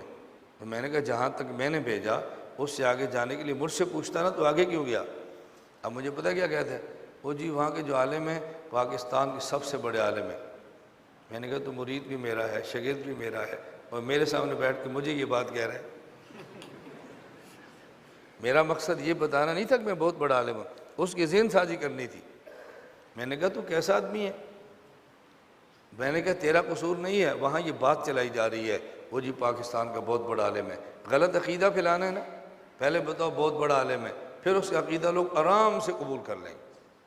بس یہ غلط بات کو قبول کرانے کے لیے پہلے پروپیگنڈے کیے جاتے ہیں. بس ہم سے لوگ بہت پوچھتے ہیں مولانا صاحب ذاکر نائک کے بارے میں آپ کیا کہتے ہیں؟ میں نے کہا وہ ڈاکٹر بھی ہے, ذاکر بھی ہے, نائک بھی ہے, بس مفتی اور مولانا نہیں ہے. اور کیا کہیں بھائی, زیادہ بات کہنے کی ضرورت نہیں ہے نا. میں کوئی تردید کر رہا ہوں, وہ ڈاکٹر بھی ہیں, ذاکر بھی ہیں اور لائق بھی ہیں. کیا نہیں ہے؟ مولانا نہیں ہے, مفتی نہیں ہے. میں نے تو عزت کی ہے, کوئی منفی بات کی نہیں ہے. میں نے کہا بس ٹھیک ہے, اللہ اللہ خیر صلاح, اب آپ کو خود سمجھنے چاہیے میں نے کیا بات کر دی ہے. اللہ ہمیں بات سمجھنے کی توفیق عطا فرمائے. خیر, سورۃ الفاتحہ پورے قرآن میں مضامین کتنے؟ 6 نمبر 1 توحید, نمبر 2 رسالت, نمبر 3 قیامت, نمبر 4 احکام, نمبر 5 ماننے والے, نمبر 6 دیکھو میں گنتا ہوں انگلیوں پر, آپ ٹائم دیکھو, پھر آپ دیکھنا کہ قرآن کریم کا خلاصہ کتنے سیکنڈ میں بیان کیا جا سکتا ہے. منٹ کی بات بھی نہیں ہو رہی. قرآن کریم کا خلاصہ کتنے سیکنڈ میں, منٹ کی بات بھی نہیں ہو رہی. آپ گھڑی دیکھو تاکہ میں گننا شروع کروں. قرآن کریم میں 6 مضامین ہیں, توحید, رسالت, قیامت, ماننے والے, احکام, ماننے والے, نہ ماننے والے. لو جی پورے قرآن کا خلاصہ بیان ہو گیا. یہ قرآن کریم میں 6 مضامین اللہ نے تفصیل سے بیان کیے, اور ان کا خلاصہ سورۃ الفاتحہ. اور امن کا معنی ہمیشہ معنی ہوتا, امن کا معنی ہمیشہ معنی ہوتا. کبھی امن کا معنی ہوتا ہے اصل, بنیاد, خلاصہ. فَأُمُّهُ حَاوِيَةٌ, اب دیکھو ٹھکانہ ہے. ہن ام الکتاب, اب اصل ہے. ام صدیقہ, اب یہ ماں ہے. امن کے کئی معنی ہیں نا. بعض لوگوں کو الفاظ کے معنی نہیں آتے, پھر الجھن پڑ جاتی ہے. یہ میرا مستقل ایک بیان ہے, مستقل, گھنٹوں کا, یہ منٹوں کا نہیں ہے. لفظ کا معنی ایک ہو تو نتیجہ اور ہے, معنی 2 ہو تو نتیجہ اور ہے, معنی 3 ہو تو نتیجہ اور ہے. ہمارے حضرات پہ اعتراض وہ کہتے ہیں جن کو لفظ کا ایک معنی آتا ہے, اور ہمارے اکابر وہ تھے جن کو ایک لفظ کا ایک معنی نہیں آتا, کئی معنی آتے تھے. بات سمجھ آ رہی؟ مولانا قاسم نانوتوی رحمۃ اللہ علیہ فرماتے ہیں جب نبی پر موت آتی ہے تو اس کی روح پاؤں مبارک سے لے کر سر مبارک تک جو پھیلی ہے وہ قلب اطہر میں سمٹ جاتی ہے.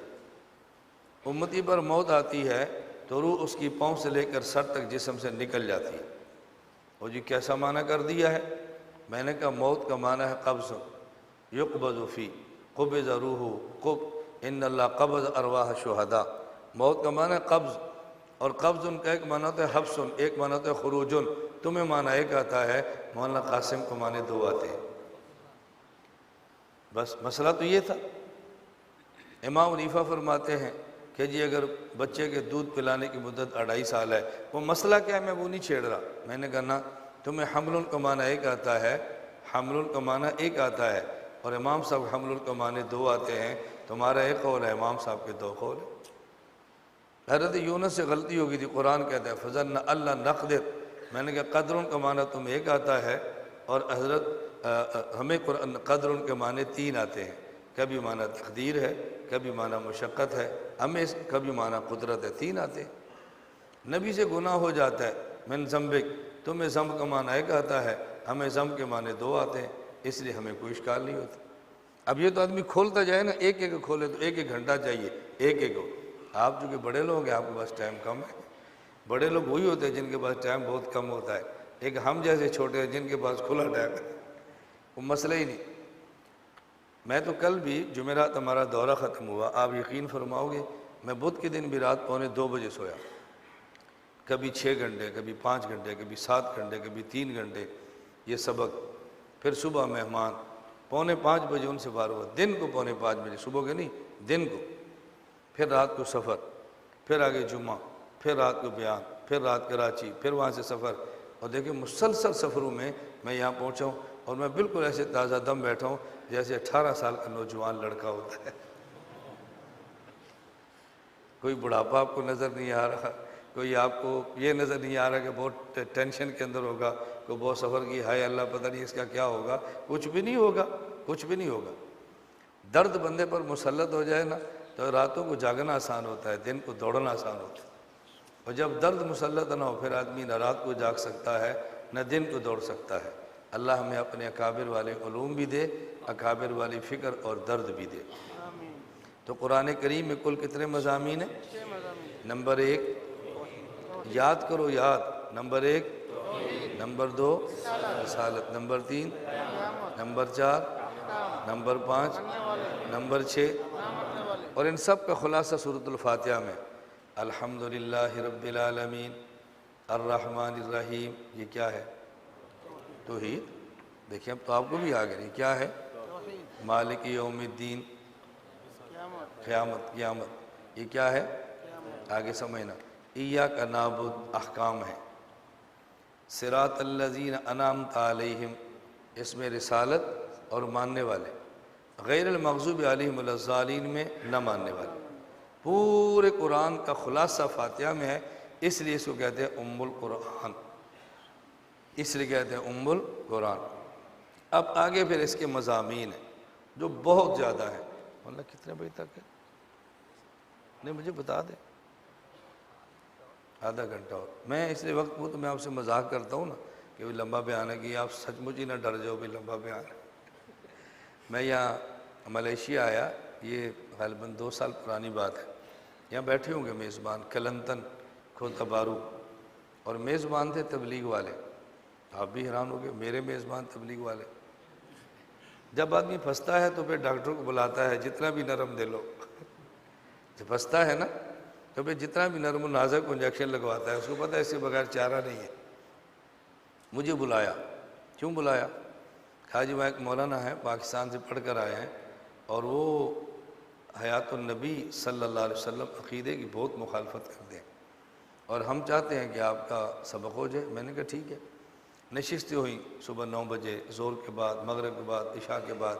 تقریباً حیات النبی صلی اللہ علیہ وسلم کے مسئلے پر بیان ہوا 6 گھنٹے. کتنے گھنٹے؟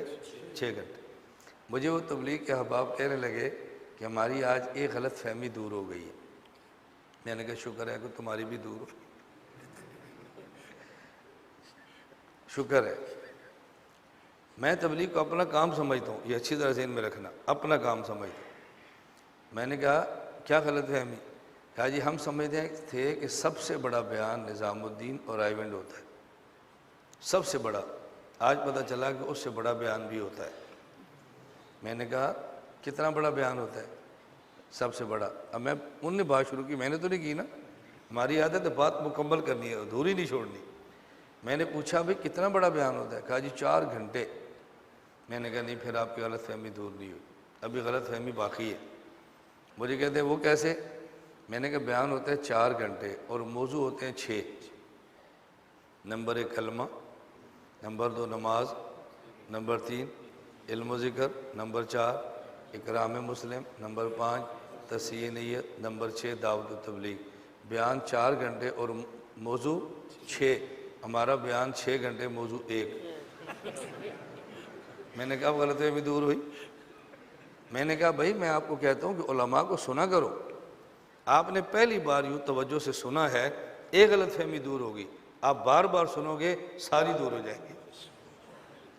آج آپ نے ایک بار سنا نا، آپ کی ضرورت تھی، ایک غلط فہمی دور ہوگی. آپ آئندہ بھی علماء کو بار بار سنا کرو اور استفادے کی نیت سے سنا کرو، اپنے اصلاح کی نیت سے سنا کرو، گزارے مزارے کے لیے نہ سنا کرو. اصلاح کی نیت سے سنو، ساری غلط فہمی دور ہو جائیں گی۔ اللہ ہم سب کو علماء کے ساتھ جڑے رہنے کی توفیق عطا فرمائے۔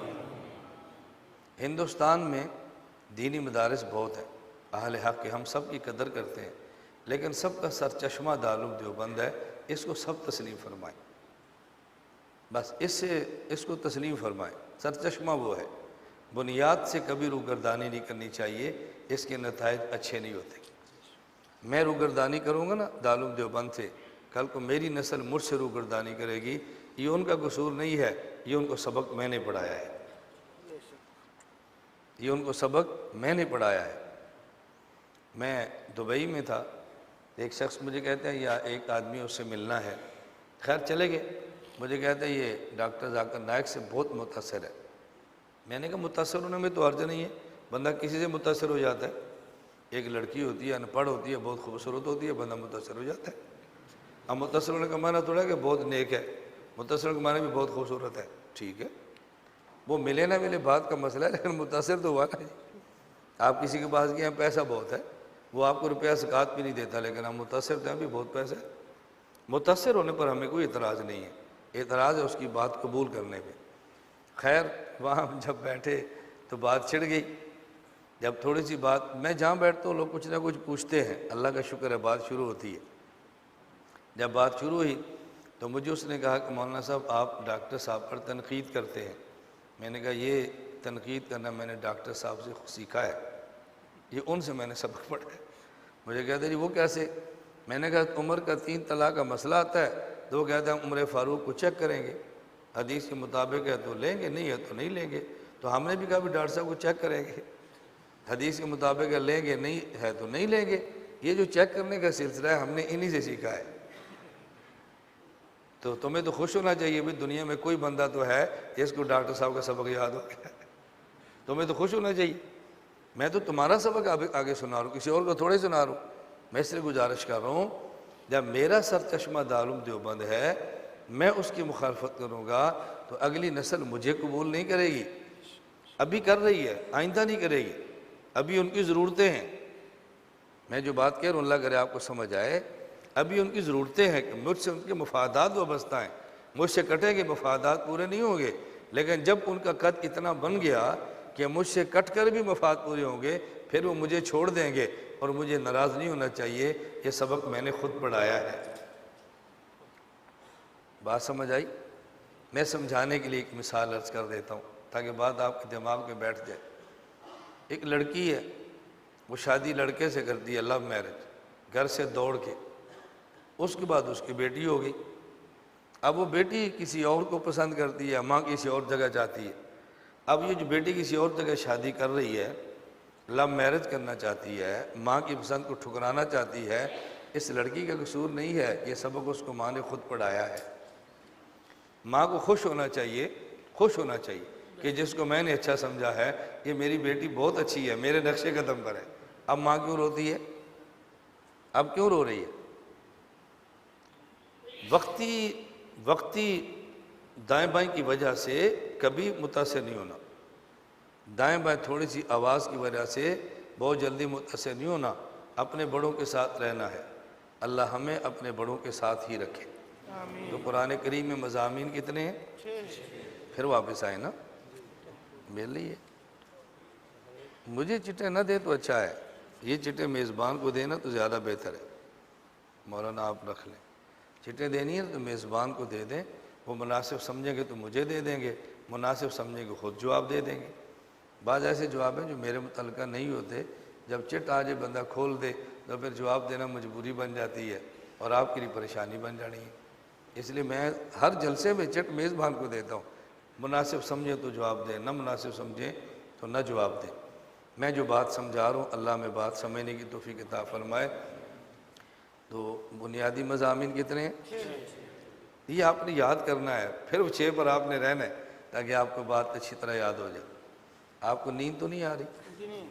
جی نیند آنا کوئی عیب نہیں ہے، آپ سمجھتے ہیں ہماری کمزوری ہے کہ نیند تو نہیں آ رہی ہے کو جی آ رہی ہے، اس کا مطلب یہ نہیں کہ بیان بند کرو، اس کا معنی ہماری نیند دور کرو۔ بعض لوگ موجود ہیں نیند آ رہی ہے، بعض کہتے ہیں نہیں وہ سمجھتے کہ ہم نے کہا آ رہی ہے بیان چھوڑ دے گا. میں بیان نہیں چھوڑوں گا, تمہاری نیند دور کروں گا. آپ اتنے نیک نہ بنو, نیند ہے بس آ رہی ہے, اس میں عرض کی بات کیا ہے.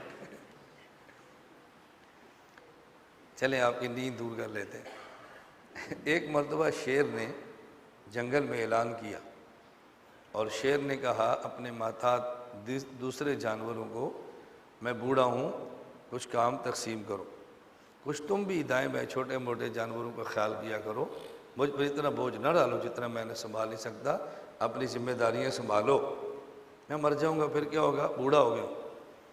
بندر نے سمجھا بھی اب ہمیں بھی کوئی ذمہ داری نبھانی چاہیے. سمجھ آ گئی. بندر گزرا تو سامنے ایک خرگوش کھیل رہا تھا.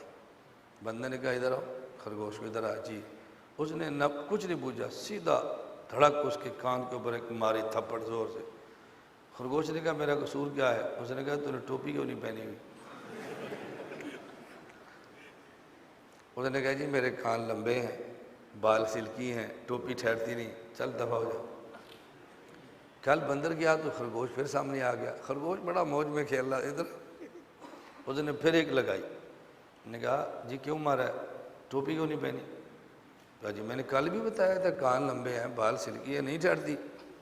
اس نے کہا دیکھو میں بادشاہ سلامت نے کہا بھی کچھ کام تم بھی سنبھالو. اب یہ چھوٹی چھوٹی باتیں شیر نے آپ کو سمجھانی ہے. تیسرے دن گیا تو پھر اس نے بندر کھیل رہا تھا خرگوش, ادھر آؤ. اس نے پھر ایک لگائی. جی آج کیوں مارا ہے, ٹوپی کیوں نہیں پہنی؟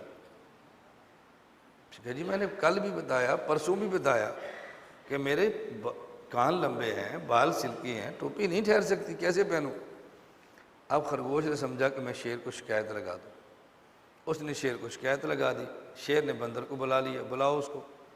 بندر کو بلایا اور خرگوش ایک سائڈ پہ بیٹھ کے سنتا رہا کہ بندر کو شیر کیا سمجھاتا ہے. اس نے کہا اوے بیوقوف آدمی, اپنے متاحتوں کو مارتے ہیں لیکن کسی بات پہ مارتے ہیں. مارو ضرور لیکن ایسی بات بنا کے مارو کہ ان کو دکھ نہ ہو کہ میں کیوں مارا, ان کو احساس ہو کہ ہماری غلطی تھی. کوئی بات بنا کے مارو. کیونکہ میں تمہیں طریقہ بتاتا ہوں. آپ بندر خرگوش کو بھیجو, جاؤ سموسے لاؤ. وہ سموسے لائے گا, پوچھنا چٹنی ساتھ لائے ہو, کہ کہا نہیں, ایک لگا دو. اب وہ جو تمہارا لگانے والا تھا شوق وہ بھی پورا ہو گیا, اور اس کو بھی احساس ہوگا کہ میری غلطی تھی. اگر چٹنی لے آئے, جی میں لایا ہوں, پھر پوچھنا کون سی چٹنی, وہ کہے گا جی دہی والی, پھر لگاؤ. تو ٹماٹر والی کیوں نہیں لایا؟ وہ سمجھے گا میری غلطی ہے. اگر وہ ٹماٹر والی لگائے پھر لگا دو, بھائی دہی والی کیوں نہیں لایا؟ یہ طریقہ ہوتا ہے. اب یہ خرگوش نے سن لیا.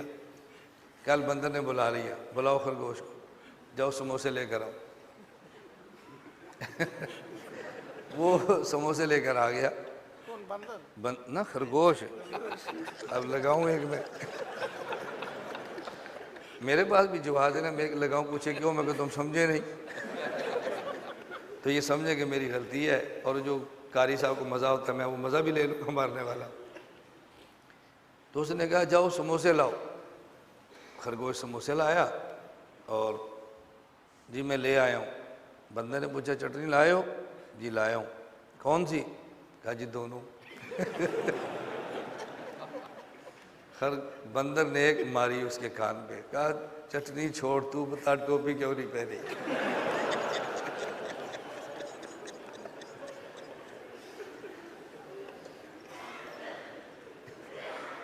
چٹنی چھوڑ, تو بتا ٹوپی کیوں نہیں پہنی؟ بس قرآن کریم میں مضامین کتنے ہیں؟ سمجھ آ گئی؟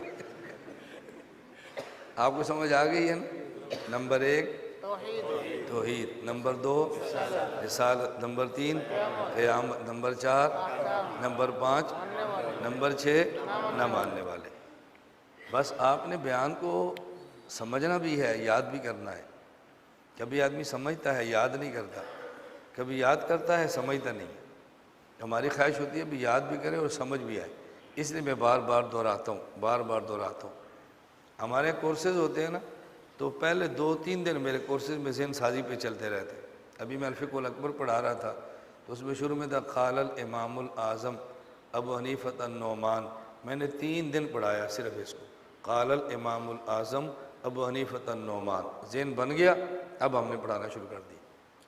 تو ذہن بن جائے نا تھوڑا سا بندہ، اور آپ رات کو دیر تک جاگے ہیں، صبح جلدی اٹھے ہیں، تو پھر آدمی کو تھوڑا سا الجھن ہوتی ہے۔ سورۃ الفاتحہ میں 6 مضامین ہیں، پورے قرآن کریم کا خلاصہ۔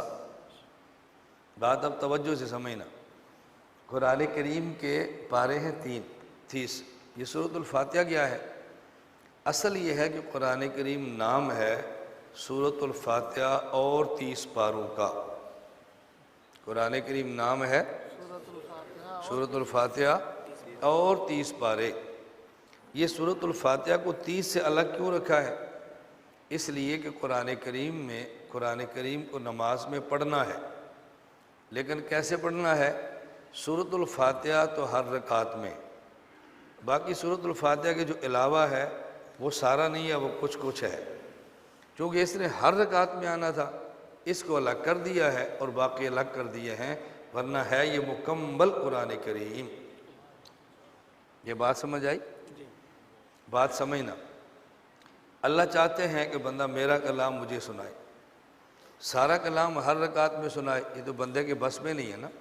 پھر اللہ کی طرف سے ہوتا ہے کہ پہلے خلاصہ سنا دو، چلو تھوڑا سا اور بھی سنا دو، پہلے خلاصہ سنا دو پھر تھوڑا سا، تو خلاصہ تو بندہ ہر رکعت میں سناتا ہے، باقی کسی رکعت میں تھوڑا سا اور بھی سناتا ہے، اور کسی میں تھوڑا سا اور بھی نہیں سناتا، لیکن یہ خلاصہ ہر رکعت میں سناتا ہے، اس لیے سورۃ الفاتحہ کو الگ رکھا ہے اور باقی 30 پارے الگ رکھے۔ یہ بات سمجھ آ گئی؟ یہ جو ہر رکعت میں پڑھنا ہے، یہ میں حنفیہ کے لیے کہہ رہا ہوں، شوافی کے لیے نہیں، وہ اپنے امام کی بات مانیں۔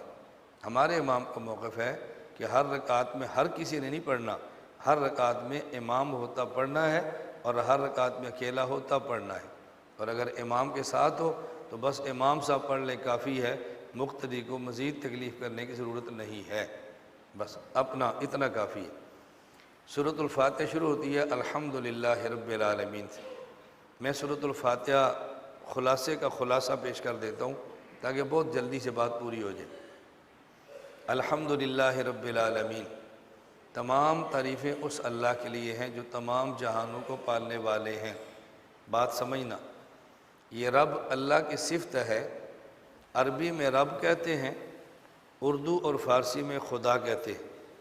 جس طرح اللہ کو رب کہنا جائز ہے، اسی طرح اللہ کو خدا کہنا بھی جائز ہے۔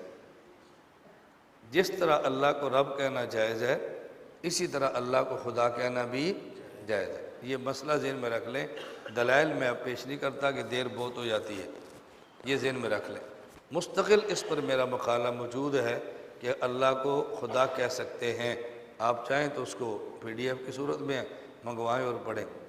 رب العالمین، عالمین کہتے ہیں جہانوں کو، جس کا واحد عالم ہے۔ جہان 4 ہیں، نمبر 1 عالم ارواح، نمبر 2 عالم دنیا، نمبر 3 عالم برزخ، نمبر 4 عالم آخرت۔ کتنے عالم ہیں؟ بولو۔ نمبر 1 عالم ارواح، نمبر 2 عالم دنیا، نمبر 3 عالم برزخ، نمبر 4 توجہ رکھنا، اب یاد رکھنا، عالم ارواح انتظار کی جگہ ہے، عالم دنیا یہ کام کی جگہ ہے، عالم برزخ آرام کی جگہ ہے، عالم آخرت انعام کی جگہ ہے۔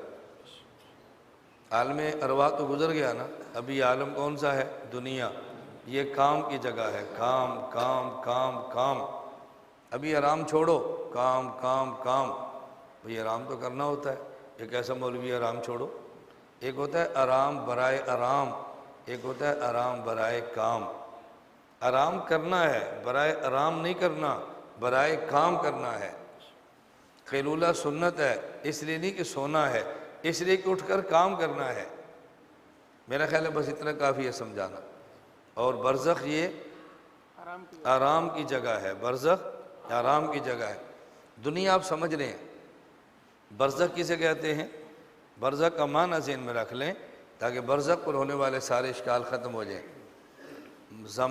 مکان اور زمان، ان کا مجموعہ، اسے برزخ کہتے ہیں۔ سجین 7 زمینوں سے نیچے، علیین 7 آسمان سے اوپر، نمبر 1، اور موت سے لے کر حشر، توجہ رکھنا ذرا، سجین سے لے کر علیین تک مکان ہو اور موت سے لے کر حشر تک زمان ہو، جب یہ 2 مل جائیں تو پھر کہتے ہیں برزخ۔ سمجھ آ گئی؟ اب دیکھو اشکال ختم ہو گیا نا۔ فرعون کہاں پر ہے؟ دنیا میں یا برزخ میں؟ بھائی وہ تو مصر میں ہے، اس کی لاش تو زمین پہ پڑی ہے، تم کیسے کہتے ہو برزخ میں؟ وہ تو نظر آ رہا ہے، برزخ تو کہتے ہیں پردے کو تو نظر آ رہا ہے۔ اب آپ پھنس جائیں گے، کیوں؟ برزخ کا معنی نہیں آیا۔ تم کہاں پر ہو؟ دنیا میں۔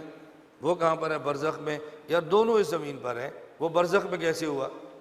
ہم برزخ میں نہیں ہیں، کیوں؟ ہمیں ہمارا اور فرعون کا مکان ایک ہے، زمان ایک نہیں ہے۔ سجین سے علیین تک مکان ہو اور موت سے لے کر حشر تک زمان ہو، ان کے مجموعے کا نام برزخ ہے۔ ان کے مجموعے کا نام، بس یہ میں نے تھوڑی سی بات کی ہے۔ الحمدللہ رب، میں نے کہا نا پھیلانا چاہیے نا، میں برزخ پہ شروع ہو جاؤں، کم از کم 2 گھنٹے چاہیے۔ میں نے کم از کم 3 بار کہا، گھنٹے سے تو چھوٹی سی بات ہے، پھر بات پوری ہوتی ہے، سمجھ آتی ہے۔ عقائد پر خود کو صاف کرنا بہت ضروری ہے، الجھنیں دور کرنا بہت ضروری ہے۔ الرحمن الرحیم، ہم اس کا ترجمہ کیا کرتے ہیں؟ اللہ بڑا مہربان اور نہایت رحم والا۔ یہ بڑا مہربان نہایت رحم والا، یہ فرق کیوں کرتے ہیں؟ ایک جگہ پر بڑا کہتے ہیں، ایک جگہ پر نہایت کہتے ہیں، فرق کیوں کرتے ہیں؟ الرحمن کہتے ہیں جس کی رحمت عام ہو، الرحیم کہتے ہیں جس کی رحمت تام ہو، تام کو نہایت کہتے ہیں، اس لیے کہتے ہیں نہایت مہربان، نہایت بڑا، نہایت۔ الرحمن کہتے ہیں جس کی رحمت عام ہو، الرحیم کہتے ہیں جس کی رحمت، توجہ رکھنا، میں مثال دینے لگا ہوں، آپ اس کو یہ نہ سمجھنا کہ شاید ایسا ہوگا، اس لیے میں مثال دینے لگا ہوں۔ آپ آدمی ہیں، مثلا اندازاً کتنے ہوں گے؟ میں مثال کے طور پہ کہتا ہوں بھی 1000، مثلا کم زیادہ ہوں گے، میں مثال، بندے کتنے ہیں؟ 1000، میرے پاس ڈالر ہیں 1000۔ اب اس کی 2 صورتیں ہیں، میں 1000 بندے کو 1 ڈالر دے دوں، یہ ہے عام، اور 1000 ڈالر ایک کو دے دوں، اسے کہتے ہیں تام۔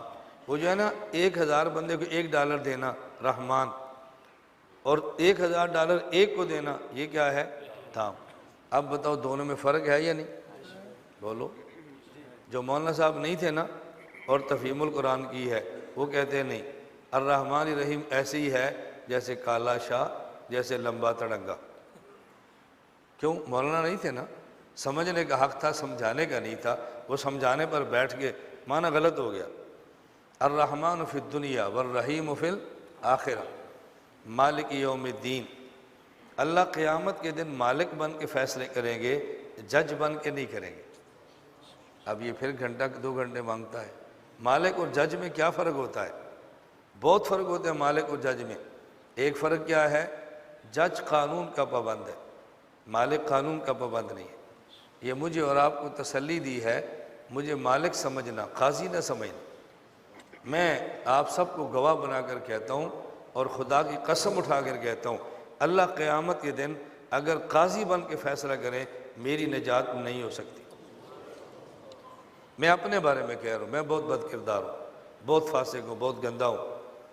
اللہ تعالیٰ میرے گناہوں کو معاف فرمائے، اللہ آپ کی دعاؤں سے مجھے پاک فرما دے۔ میں نہیں بخشا جا سکتا اگر قانون کے مطابق ہو، لیکن مجھے امید ہے چونکہ اللہ قاضی بن کر نہیں، مالک بن کے فیصلے کرے۔ مالک کو حق حاصل ہوتا ہے، چاہے تو قانون کو دیکھ لے، چاہے تو اپنے شاہی اختیارات کو دیکھ لے۔ تو اللہ قاضی بن کر فیصلہ نہیں کریں گے، بلکہ مالک بن کر فیصلہ کریں گے، مالک یوم الدین۔ اے اللہ ہمیں قرآن سمجھا دے۔ آگے چلیں۔ ایاک نعبد، ہم تیری ہی عبادت کرتے ہیں، ہم تیری ہی عبادت کرتے ہیں، تیری ہی ضروری ہے، تیری بھی ضروری نہیں ہے۔ اللہ کبھی قبر، کبھی تو، کبھی ذوالجناح، کبھی تو، کبھی گھوڑا، کبھی تو، نہ نہ نہ، تیری ہی عبادت کرتے ہیں۔ جب بندہ کبھی گھوڑا اور کبھی اللہ، کبھی قبر کبھی اللہ ہو، تو پھر اللہ کو ایسے غصہ آتا ہے کہ جیسے بیوی اپنے شوہر کو کہہ دے میں تیری بھی بیوی ہوں. بیوی شوہر سے کہہ دے نا میں فدا تجھ پر، میں تیری بھی بیوی ہوں. شوہر آئے نا 1 مہینے کے بعد اور بیوی بن سنور کر آئے، شوہر پوچھے خیر ہے؟ وہ تیری بھی ہوں نا، اس لیے بن ٹھن کے آئی ہوں. اس نے اس وقت منہ پہ تھپڑ مارنا ہے اور 3 کے لفظ کیا کہ نکال دینا ہے. یہ تو نے کیا کہا؟ تیری بھی ہوں. جس طرح بیوی شوہر کو تیری بھی کہہ دے وہ ہمیشہ کے لیے آنکھوں سے گر جاتی ہے. جب بندہ خدا کو تیرا بھی کہہ دینا ان اللہ لا یغفر ان یشرک بہ، اللہ فرماتے ہیں ہماری مغفرت کے دروازے بند ہو گئے. بس جب تک میرا ہی نہیں بنو گے واپس آ جاؤ، واپس آ جاؤ. بات سمجھ آ رہی ہے؟ میں اس لیے عرض کر رہا تھا ایاک نعبد و ایاک نستعین، اور تجھ ہی سے مدد مانگتے ہیں. مشکل کشا تجھے ہی مانتے ہیں، حاجت روا تجھے ہی مانتے ہیں. قرآن کریم کہتا ہے وما یؤمن اکثرهم باللہ الا وهم مشرکون، اکثر لوگ وہ ہیں کلمہ بھی پڑھتے ہیں مشرک بھی ہیں. کلمہ نبی کا، عالم الغیب اللہ کے علاوہ نبی کو مانیں گے. کلمہ نبی کا ہے، مختار کل اللہ کے علاوہ ولی کو مان لیں گے. فرمایا نانا ایاک نستعین، ہم تجھ ہی سے مدد مانگتے ہیں. مشکل کشا کون ہے؟ بولو. میں ہندوستان پر ہونے والا اعتراض پیش کرنے لگا ہوں. اعتراض ہندوستان کا ہے، جواب پاکستان کا ہے. اگر یہ فتنہ ہے تو آپ کی طرف سے، ہماری طرف سے نہیں ہے. سب سے بڑے ہمارے شیخ کون ہیں ہندوستان؟ علماء دیوبند، علماء حق. سب سے بڑے کون ہیں؟ حاجی امداد اللہ مہاجر مکی، سید الطائفہ، پیر پیران. ایسے ہی ہے. مولانا گنگوئی اور ننوتوی حضرت تھانوی کے شیخ حضرت حاجی امداد اللہ مہاجر مکی رحمۃ اللہ علیہ، حضرت شجرہ بیان کرتے ہوئے اللہ سے دعا مانگتے ہیں اور یہ لفظ فرماتے ہیں علی مشکل کشا کے واسطے، علی مشکل کشا کے واسطے. دیکھو کتنا بڑا اعتراض ہے. کہا جی علی مشکل کشا کے واسطے. تم کہتے ہو اللہ مشکل کا تھا، تمہارے پیر کہتے ہیں علی مشکل کشا. اگر علی مشکل کشا کہنے سے بندہ مشرک ہوتا ہے تو لگاؤ فتویٰ حاجی امداد اللہ مہاجر مکی پر. اگر نہیں ہوتا تو ہمیں کیوں کہتے ہو؟ میدان میں 2 قسم کے لوگ ہیں. بعض کہتے ہیں دیوبند والے مشرک ہیں. کیوں؟ حاجی صاحب کہتے ہیں علی مشکل کشا اور یہ ان کو بڑا مانتے ہیں. اور بعض کہتے ہیں نہیں، جو ہم کہتے ہیں علی مشکل کشا وہ ٹھیک ہے کیونکہ حاجی صاحب نے کہا ہے. اگر وہ ٹھیک ہیں تو ہم غلط کیوں ہیں؟ سوال سمجھ آ گیا؟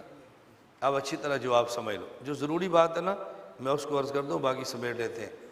حاجی صاحب کیا فرماتے ہیں؟ کبھی لفظ ایک ہوتا ہے اور جگہ بدلنے سے معنی بدل جاتا ہے. ایک لفظ کا معنی ایک جگہ پہ اور ہوتا ہے اور دوسرے جگہ پہ اور ہوتا ہے. جگہ بدلنے سے معنی بدل جاتا ہے. کبھی لفظ ایک ہوتا ہے اور کام بدلنے سے معنی بدل جاتا ہے.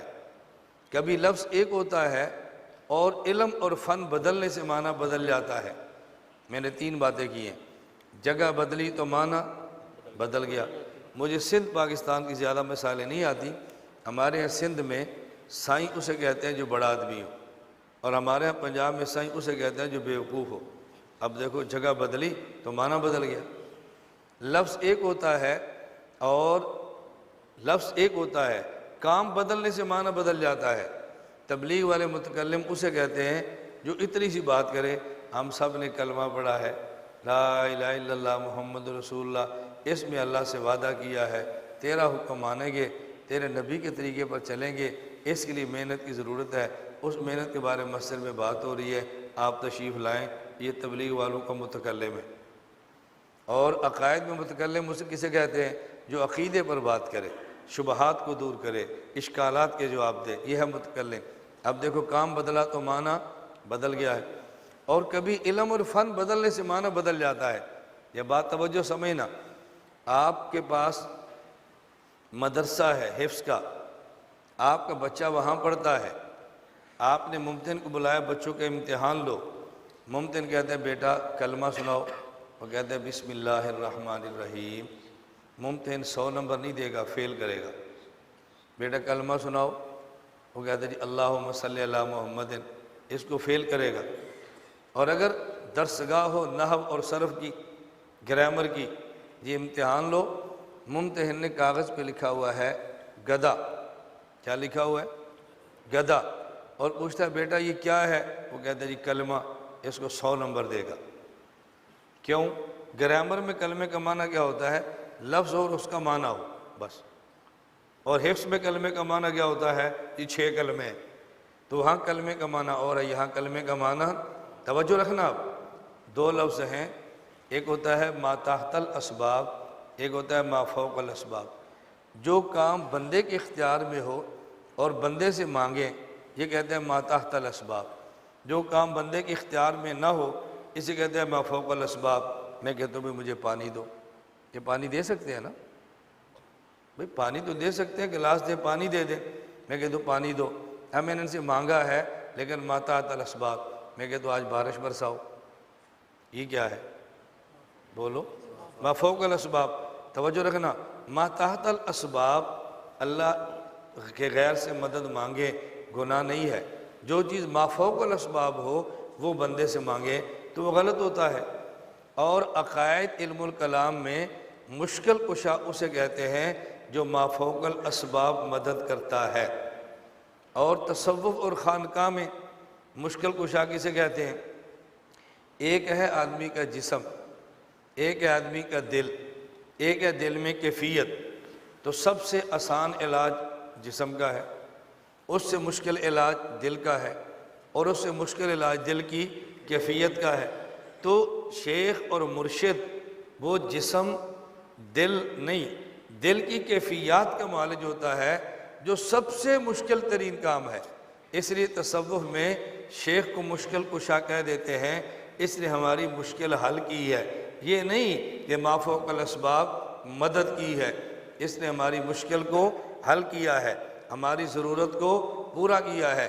تو علم الکلام میں مشکل کشا کہتے ہیں ما فوق الاسباب مدد کرنے والا، اور علم تصوف میں مشکل کشا کہتے ہیں قلبی کیفیات والی، جو مشکل تھی ما تحت الاسباب تھی اس کو حل کرنے والا۔ حضرت حاجی امداد اللہ مہاجر مکی رحمۃ اللہ علیہ جو فرماتے ہیں علی مشکل کشا کے واسطے، یہ علم الکلام عقائد کی کتاب نہیں ہے، یہ علم تصوف کی کتاب ہے۔ جب کتاب تصوف کی ہو تو معنی تصوف والا ہوتا ہے، اور جب کتاب علم الکلام کی ہو تو معنی پھر عقائد والا ہوتا ہے۔ بارک اللہ فیک۔ خوبی کیا ہے؟ ہم علم الکلام بھی سمجھتے ہیں، علم تصوف بھی سمجھتے ہیں۔ تمہاری خامی کیا ہے؟ تم علم الکلام بھی نہیں سمجھتے، علم تصوف بھی نہیں سمجھتے، تو ہماری جہالت، اپنی جہالت کو ہمارے اوپر مت تھوپو۔ کچھ بات سمجھ آ گئی؟ دیکھو نا، میں تو پھر سمیٹ کے باتیں کر رہا ہوں تاکہ بات آگے۔ اہدنا الصراط المستقیم، اے اللہ ہم کو صراط مستقیم دکھا بھی دے چلا بھی دے، دکھا بھی دے اور چلا بھی دے، دونوں معنی ٹھیک ہے، بات سمجھنا۔ جب ہم کہتے ہیں اہدنا الصراط المستقیم تو معنی کیا ہوتا ہے؟ اللہ کے نبی فرماتے ہیں اہدنا الصراط المستقیم، آپ نے تو دیکھا بھی ہے، چل بھی رہے ہیں، تو وہاں معنی کیا ہوگا؟ ہدایت کے 3 درجے ہیں، نمبر 1 عطاء ہدایت، نمبر 2 بقاء ہدایت، نمبر 3 ارتقاء ہدایت۔ کتنے درجے ہیں؟ لفظ آپ یاد کر لو، معنی میں سمجھا دوں گا، لفظ تو یاد کر لو نا۔ آپ لفظ سن کر ہی جو نا بدک جاتے ہو، پتہ نہیں کیا ہوگا، اس سے بہتر ہے 1 منٹ سو لے۔ اٹھاؤ بھائی، بزرگوں کو اٹھاؤ، اٹھاؤ ان کو، اٹھاؤ اٹھاؤ اٹھاؤ۔ دیکھو جب ہم اٹھاتے ہیں ہم بےزتی نہیں کرتے، ہم نیند دور کرتے ہیں۔ آپ کے استاد جی سوئے ہوں اور اذان ہو جائے، آپ کہتے ہیں استاد جی اٹھو، تو آپ نے استاد جی کی بےزتی کی ہے؟ بولو بھائی، بےزتی کی ہے یا نیند دور کی ہے؟ تو اگر میں کہہ دوں بھی اس کو اٹھاؤ تو بےزتی کیسے ہے؟ میں تو نیند دور کر رہا ہوں، بےزتی تھوڑی کر رہا ہوں۔ ہم خود کو خواہ سمجھ لیتے ہیں کہ میرے ساتھ کچھ ہوا ہے، حالانکہ ہم نے کچھ بھی نہیں کیا۔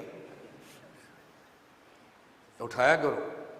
حضرت شاہ حکیم اختر رحمۃ اللہ علیہ فرمایا کرتے تھے، حضرت رحمۃ اللہ علیہ فرماتے کہ آپ کی علمی مجلس میں کوئی سو جائے تو اس کو ڈانٹتے نہیں ہیں۔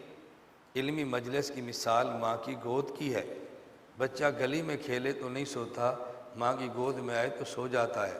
ماں ڈانٹتی نہیں ہے، ماں سمجھتی ہے کہ گلی کے کھیل میں سکون نہیں ہے، میری گود میں سکون ہے۔ حضرت فرماتے ہیں جب مولوی سمجھے گا کہ دکان پہ سکون نہیں میرے بیان میں سکون ہے تو ڈانٹے گا نہیں، اس لیے سونے والوں کو ڈانٹتے نہیں ہیں۔ دیکھو یہ سب باتیں مشائخ خانقاہوں سے ملتی ہیں نا، ان کو بھی اٹھاؤ بھائی، اٹھاؤ۔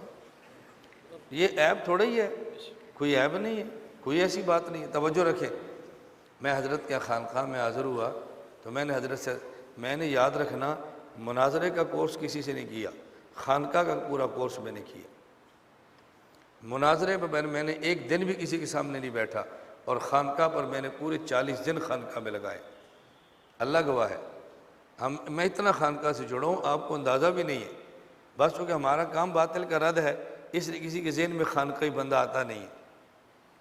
میں حضرت کی خدمت میں حاضر ہوا تو میں نے کہا جی آپ بہت بڑے ہیں، میں بہت چھوٹا ہوں، اور چھوٹے بڑوں کی بات پر حاشیے چڑھاتے ہیں، میں نے آپ کی بات پہ حاشیے چڑھایا ہے، اگر آپ اجازت دیں تو میں سناؤں؟ فرمایا سناؤ۔ میں نے کہا حضرت ہمارے ہاں ماں کی گود میں آ کر بچہ سو جائے، ماں اس کو ڈانٹتی نہیں ہے، ماں اس کو ایک جملہ کہتی ہے کہ بیٹا اٹھ جاؤ، دودھ پی لو، پھر سو جانا۔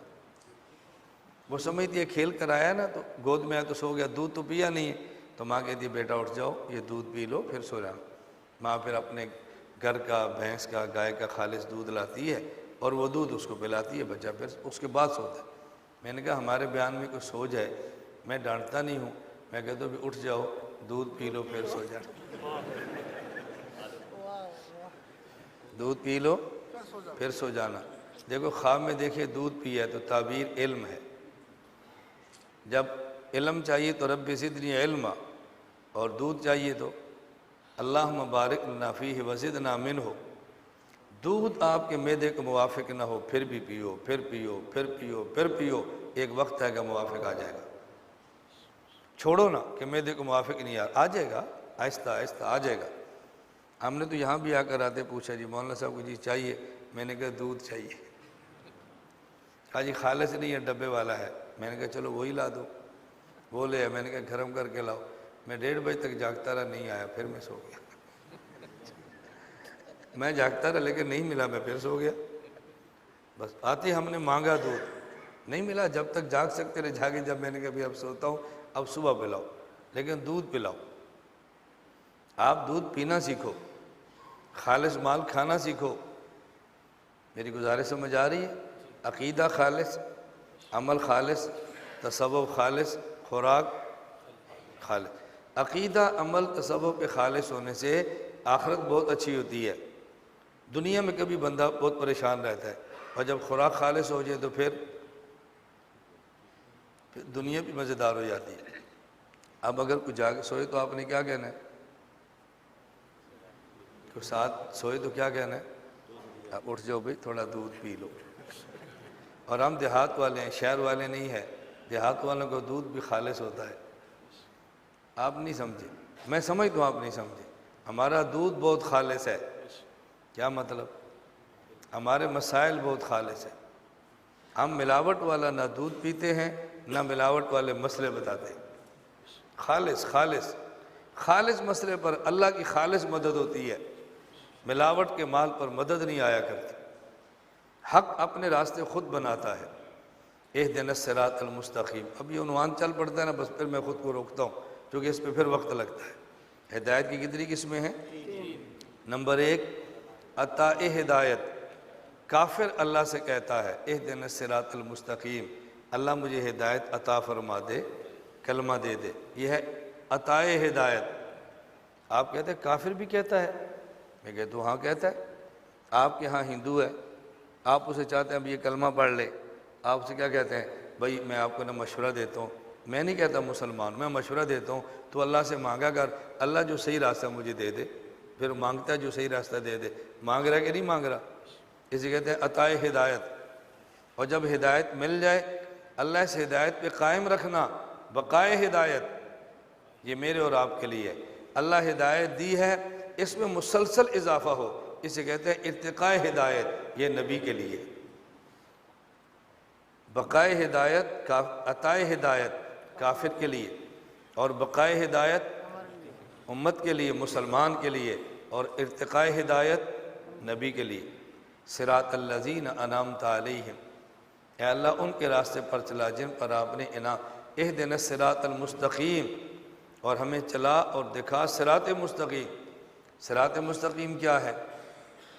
حد سے اتر جانا، نمبر 2 نمبر 1 حد سے گزر جانا، نمبر 2 حد سے اتر جانا، نمبر 3 حد پہ رہنا، سمجھنا، حد سے گزر جائے افراط، حد سے اتر جائے تفریط، حد پہ رہے اعتدال، اور افراط کو اب شریعت میں کیا کہتے ہیں؟ شریعت میں حد سے گزر جائے الحاد، حد سے اتر جائے تو بدعات، اور حد پہ رہے اہل سنت والجماعت اور صراط مستقیم۔ یہ ہے صراط مستقیم۔ اب میں نے کہا نا آپ بڑے لوگ ہیں، وقت کم ہے نا، اب میں صراط مستقیم کو کھولوں پھر آپ کو 2 گھنٹے لگے، ایک ایک عقیدہ، ایک ایک مثال آئے، دیکھو صراط مستقیم۔ ہم پڑھتے ہیں سمجھتے نہیں ہیں۔ آدمی پڑھے اور سمجھے، سمجھنے کا مزہ آتا ہے، سننے کا مزہ آتا ہے۔ صبح ماشاءاللہ قاری صاحب سورہ رحمان پڑھ رہے تھے، بندے کا دل کرتا ہے یار تھوڑا سا اور پڑھ لیں، تھوڑا سا اور پڑھ لیں، اور پڑھ لیں۔ سمجھ آ رہا ہو نا تو دل کرتا ہے بندہ اور سنے اور سنے، اور جب سمجھ نہیں آتا تو پھر ذرا مشکل ہو جاتی ہے، مشکل ہو جاتی ہے بہت زیادہ۔ اہدنا الصراط المستقیم۔ صراط مستقیم میں 3 باتیں سمجھنا ضروری ہے۔ نمبر 1 صراط مستقیم کا معنی، نمبر 2 علامات، نمبر 3 صراط مستقیم پر چلیں تو انعامات۔ بتائیں کتنا لمبا موضوع ہے صراط مستقیم۔ اے اللہ ہم کو صراط مستقیم پر چلا دے۔ یہ کون سا ہے؟ صراط الذین انعمت علیہم، ان کے راستے پر چلا جن پر آپ نے انعام کیا، اور وہ 4 ہیں۔ نمبر 1 نبیین، نمبر 2 صدیقین، نمبر 3 شہداء، نمبر 4 صالحین۔ یہ 4 کیوں ہیں؟ یہ عجیب عنوان ہے۔ یہ 4 کیوں ہیں؟ 5 کیوں نہیں؟ 3 کیوں نہیں؟ یہ 4 کا کیوں ذکر کیا اللہ پاک نے؟ یہ مستقل عنوان ہے۔ پھر صراط مستقیم کا معنی نہیں بتایا، علامتیں بتائی ہیں۔ معنی نہیں بتایا، علامت کیوں بتائی ہے؟ معنی بتانا چاہیے تھا، نہیں علامت بتائی ہے۔ صراط اللہ جی نے علامتیں 4 بتائی ہیں۔ آگے فرمایا غیر المغضوب علیہم ولا الضالین، غیر المغضوب علیہم۔ بس اتنی ایک بات سمجھ لو، علامات کتنی بتائیں؟ 4۔ پہلی علامت اس راستے پر چلو جس پہ نبی چلا۔ اللہ یہاں تو نبی ہے ہی کوئی نہیں، ہم کیسے چلیں؟ فرمایا بس صدیقین، اس راستے پر چلو جس پر صحابہ چلے۔ جب نبی نہیں تو صحابہ بھی نہیں، نبی آئے تو نبوت ختم، حضور گئے تو صحابیت ختم، اب کیا کریں؟ فرمایا شہداء کے راستے پر چلو، یہ تو بزدل قوم ہے، نہ جہاد کرنا ہے نہ شہید ہونا ہے، ہر جگہ پر تو شہید ہوتے نہیں، اب کیا کریں؟ فرمایا والصالحین، کیا کرو؟ پہلی علامت نبی، دوسری علامت صحابی، تیسری علامت شہید، اور چوتھی علامت توجہ اگر آپ ایمان سے بتانا، آخری اور چوتھی علامت اولیاء ہے۔ آخری اور چوتھی علامت اولیاء ہے۔ نبی پیدا ہونا نہیں، صحابی بننا نہیں، ہر جگہ شہید ہونا نہیں، شہید ہو جائے اس سے پوچھیں تو اس نے بولنا نہیں، ایسا بولنا کہ ہم بھی سنیں اور سمجھیں وہ بھی نہیں۔ آخری علامت کیا بچی ہے؟ آج جن لوگوں نے دین پہ امت کو رکھنا ہے اولیاء سے جوڑنا ہے، اور جنہوں نے دین سے توڑنا ہے اولیاء سے کاٹنا ہے۔ یہ جو پوری محنت ہے نا، اکابر کیا ہوتے ہیں، بزرگ کیا ہوتے ہیں، یہ کیا ہوتے ہیں، کیوں علامت بچی ہے کہ نا؟ اس ایک سے بھی توڑ دو دین سے کٹ جائیں گے، اس ایک سے جوڑ دو دین کے اوپر قائم رہیں گے۔ اس لیے ہمارا پورا زور ہے اولیاء، اکابر، مشائخ، بزرگ، ان کی بیعت کرو، ہدایات پہ عمل کرو، ذکر و مراقبے کرو، مجالس میں شرکت کرو، ان کے وجود کی قدر کرو، ان کے ساتھ جڑے رہو۔ اس لیے کہ اس کے بغیر اس دور میں دین پہ رہنا ممکن ہی نہیں۔ میں مشکل کی بات نہیں کہہ رہا، ممکن ہی نہیں۔ ایک آدھ بندہ جڑ جائے تو جڑ جائے، عموم اس کے بغیر نہیں ہو سکتا۔ اللہ ہم سب کو قدر کی توفیق عطا فرمائے۔ اکابرین کیا ہمارے حضرت یہاں تشریف لائے ہیں تو نہ مسافہ ہو، نہ ملاقات ہو، نہ بیان ہو، کیا فرق پڑتا ہے؟ آدمی کی نسبت تو قائم رکھے نا، آدمی جڑا تو رہے نا، اس نسبت کی بھی اللہ لاج رکھتے ہیں۔ اور جنت میں جانے کا سب سے آسان راستہ بتایا ہے، ادخلی فی عبادی وادخلی جنتی، میرے بندوں میں شامل ہو جاؤ، جہاں یہ جائیں گے وہاں تم بھی جاؤ۔ بس کتنا آسان سا راستہ ہے، بتاؤ کتنا آسان سا راستہ ہے۔ کسی بڑی دعوت کا کھانا کھانا چاہتے ہیں، تمہیں دعوت نہیں ہے، گاڑی میں بیٹھ جاؤ۔ تم کون ہو؟ جی میں مولانا کے ساتھ آیا ہوں۔ بس اگلی بات کہہ رہے ہیں کہ کسی نے پوچھنا بھی نہیں بھی تو کون ہے، بات ختم۔ حضرت کے ساتھ ہوں، فلاں کے ساتھ ہوں، ادخلی فی عبادی وادخلی جنتی۔ کیسی اللہ نے پیاری ترتیب بتائی ہے، میرے بندوں کے ساتھ شامل ہو جاؤ، جہاں میرے بندے جائیں گے وہاں تم بھی جاؤ۔ میں پاکستان سے آیا ہوں، میرے ساتھ یہاں ملیشیا کے ساتھی آئے، جس سے کہ بد کرداری کی وجہ سے آپ نفرت بھی کرتے ہو نا، اور کھانا اس نے میرے ساتھ ہی کھانا۔ کوئی ایک بندہ کیا بھی دینا یار یہ تو وہ ہے، آپ لوگوں نے وہ ہے لیکن یار مولانا کے ساتھ آیا ہے۔ اتنی مروت آپ میں ہے، اللہ میں کتنی ہوگی بتاؤ؟ اتنا حیا ہم کرتے ہیں، اللہ اپنے بندوں کا حیا کتنا کرتے ہوں گے۔ صراط الذین انعمت علیہم، آگے فرمایا غیر المغضوب علیہم ولا الضالین۔ گمراہ دو قسم کے بندے ہیں، عجیب اللہ کی شان ہے۔ صراط الذین انعمت علیہم میں کوئی تقسیم نہیں کی، کوئی قسمیں نہیں ہیں، اور جب گمراہوں کے بعد یہ دو قسمیں کر دی ہیں، مغضوب اور ضال۔ یہ دو قسمیں کیوں کی ہیں؟ جو دنیا میں حق کو نہیں مانتے اس کی دو وجہ ہیں، کبھی اس وجہ سے کہ علم نہیں ہے، کبھی اس وجہ سے کہ علم ہے لیکن ضد ہے۔ بات سمجھتے ہیں، ضد کی وجہ سے نہیں مانتے، تو جو نہ مانے جہالت کی وجہ سے اسے ضال کہتے ہیں، اور جو نہ مانے ضد کی وجہ سے اسے مغضوب کہتے ہیں۔ دونوں باتیں بیان فرما دی ہیں۔ اللہ ان سے بھی بچا جو اس لیے نہیں مانتے کہ جاہل ہیں، اور ان سے بھی بچا جو اس وجہ سے نہیں مانتے کہ ضدی ہیں۔ اور پہلے کس کو ذکر فرمایا؟ مغضوب کو۔ کیوں؟ اس لیے کہ جس کے پاس جہالت نہ ہو وہ نہ مانے تو اس کے پاس عذر ہے، کوک مقبول نہ ہو، عذر تو ہے، اور جس کے پاس علم ہو اور پھر نہ مانے اس کے پاس کیا عذر ہے؟ چونکہ یہ بڑا گمراہ تھا، پہلے ذکر فرمایا بطور خاص ان سے بچو، بطور خاص ان سے بچو جو جانتے ہیں ضد پر قائم ہیں، اور جو بیچارے جانتے نہیں ہیں اللہم اہد قومی فإنہم لا یعلمون، ان کے لیے تھوڑی سی محنت کرو۔ تو پہلے مغضوب کی بات کی ہے، جو جانتا ہے لیکن ضدی ہے۔ اس لیے آج ہمارے سامنے دو قسم کے لوگ ہیں، بعض ملحد ہیں، علم ہے لیکن اکڑتے ہیں، اور بعض مبتدع ہیں، بیچاروں کے پاس علم نہیں ہے۔ اللہ ہمیں دونوں سے محفوظ رکھے۔ اللہ مجھے اور آپ کو قرآن کریم پڑھنے کی، قرآن کریم سمجھنے کی، اور قرآن کریم پر عمل کرنے کی توفیق عطا فرمائے۔ وآخر دعوانا ان الحمدللہ رب العالمین۔ الحمدللہ رب العالمین والصلاة والسلام علی رسولہ وعلی آلہ وصحابہ اجمعین۔ اے اللہ کریم ہم سب کے نیک اعمال قبول فرما، اے اللہ کریم ہم سب کے گناہوں کو معاف فرما، اے اللہ کریم خطاؤں سے درگزر فرما، یا اللہ جائز حاجات کو پورا فرما، مشکلات کو دور فرما، ہمیں اور ہماری نسلوں کو عافیت کے ساتھ دین کی خدمت کے لیے قبول فرما۔ یا اللہ ایمان کی نعمت دی ہے، کفر سے بچا، اے اللہ کریم سنت کی نعمت دی ہے، بدعت سے بچا، صحت کی نعمت دی ہے، بیماری سے بچا، عزت کی نعمت دی ہے، ذلت سے بچا، اے اللہ دولت کی نعمت دی ہے، غربت سے بچا، اہل حق سے جوڑا، اہل باطل سے بچا۔ اے اللہ ہم کچھ اپنی حاجات کو جانتے ہیں، بہت ساری حاجات ہیں جن کو ہم جانتے بھی نہیں ہیں، اے اللہ ان سب کو اپنے کرم سے پورا فرما۔ اے مولا کریم یا ذا الجلال والاکرام اپنے در کا محتاج بنا کر غیروں سے غنی فرما دے، اللہ اپنے در کا فقیر بنا کر غیروں سے غنی فرما دے۔ اے اللہ حضرت دامت برکاتم کی عمر میں برکت عطا فرما، اے اللہ شرور اور فتنوں سے محفوظ فرما، اے اللہ صحت اور عافیت کے ساتھ برکت والی زندگی عطا فرما، اے اللہ ہمیں استفادہ کرنے کی توفیق عطا فرما، اے اللہ ہم نالائقوں کو اپنے شان کرم سے جو ہم نہیں مانگتے وہ بھی عطا فرما، اے اللہ جو اچھی چیزیں ہیں اور ہم اپنے نفس کی خواہش کی وجہ سے نہیں چاہتے وہ بھی عطا فرما۔ اے اللہ کریم جو دعائیں مانگی اپنے کرم سے قبول فرما، جو خیریں آپ کے حبیب صلی اللہ علیہ وسلم نے مانگی وہ ساری عطا فرما، جن شرور سے آپ کے حبیب صلی اللہ علیہ وسلم نے پناہ مانگی ہمیں محفوظ فرما۔ وانت المستعان وعلیک البلاغ ولا حول ولا قوت الا باللہ العلی العظیم، وصلی اللہ تعالی علی رسول خیر خلقہ محمد وعلی آلہ وصحابہ اجمعین، آمین برحمتک یا ارحم۔ نفل پڑھ دیں.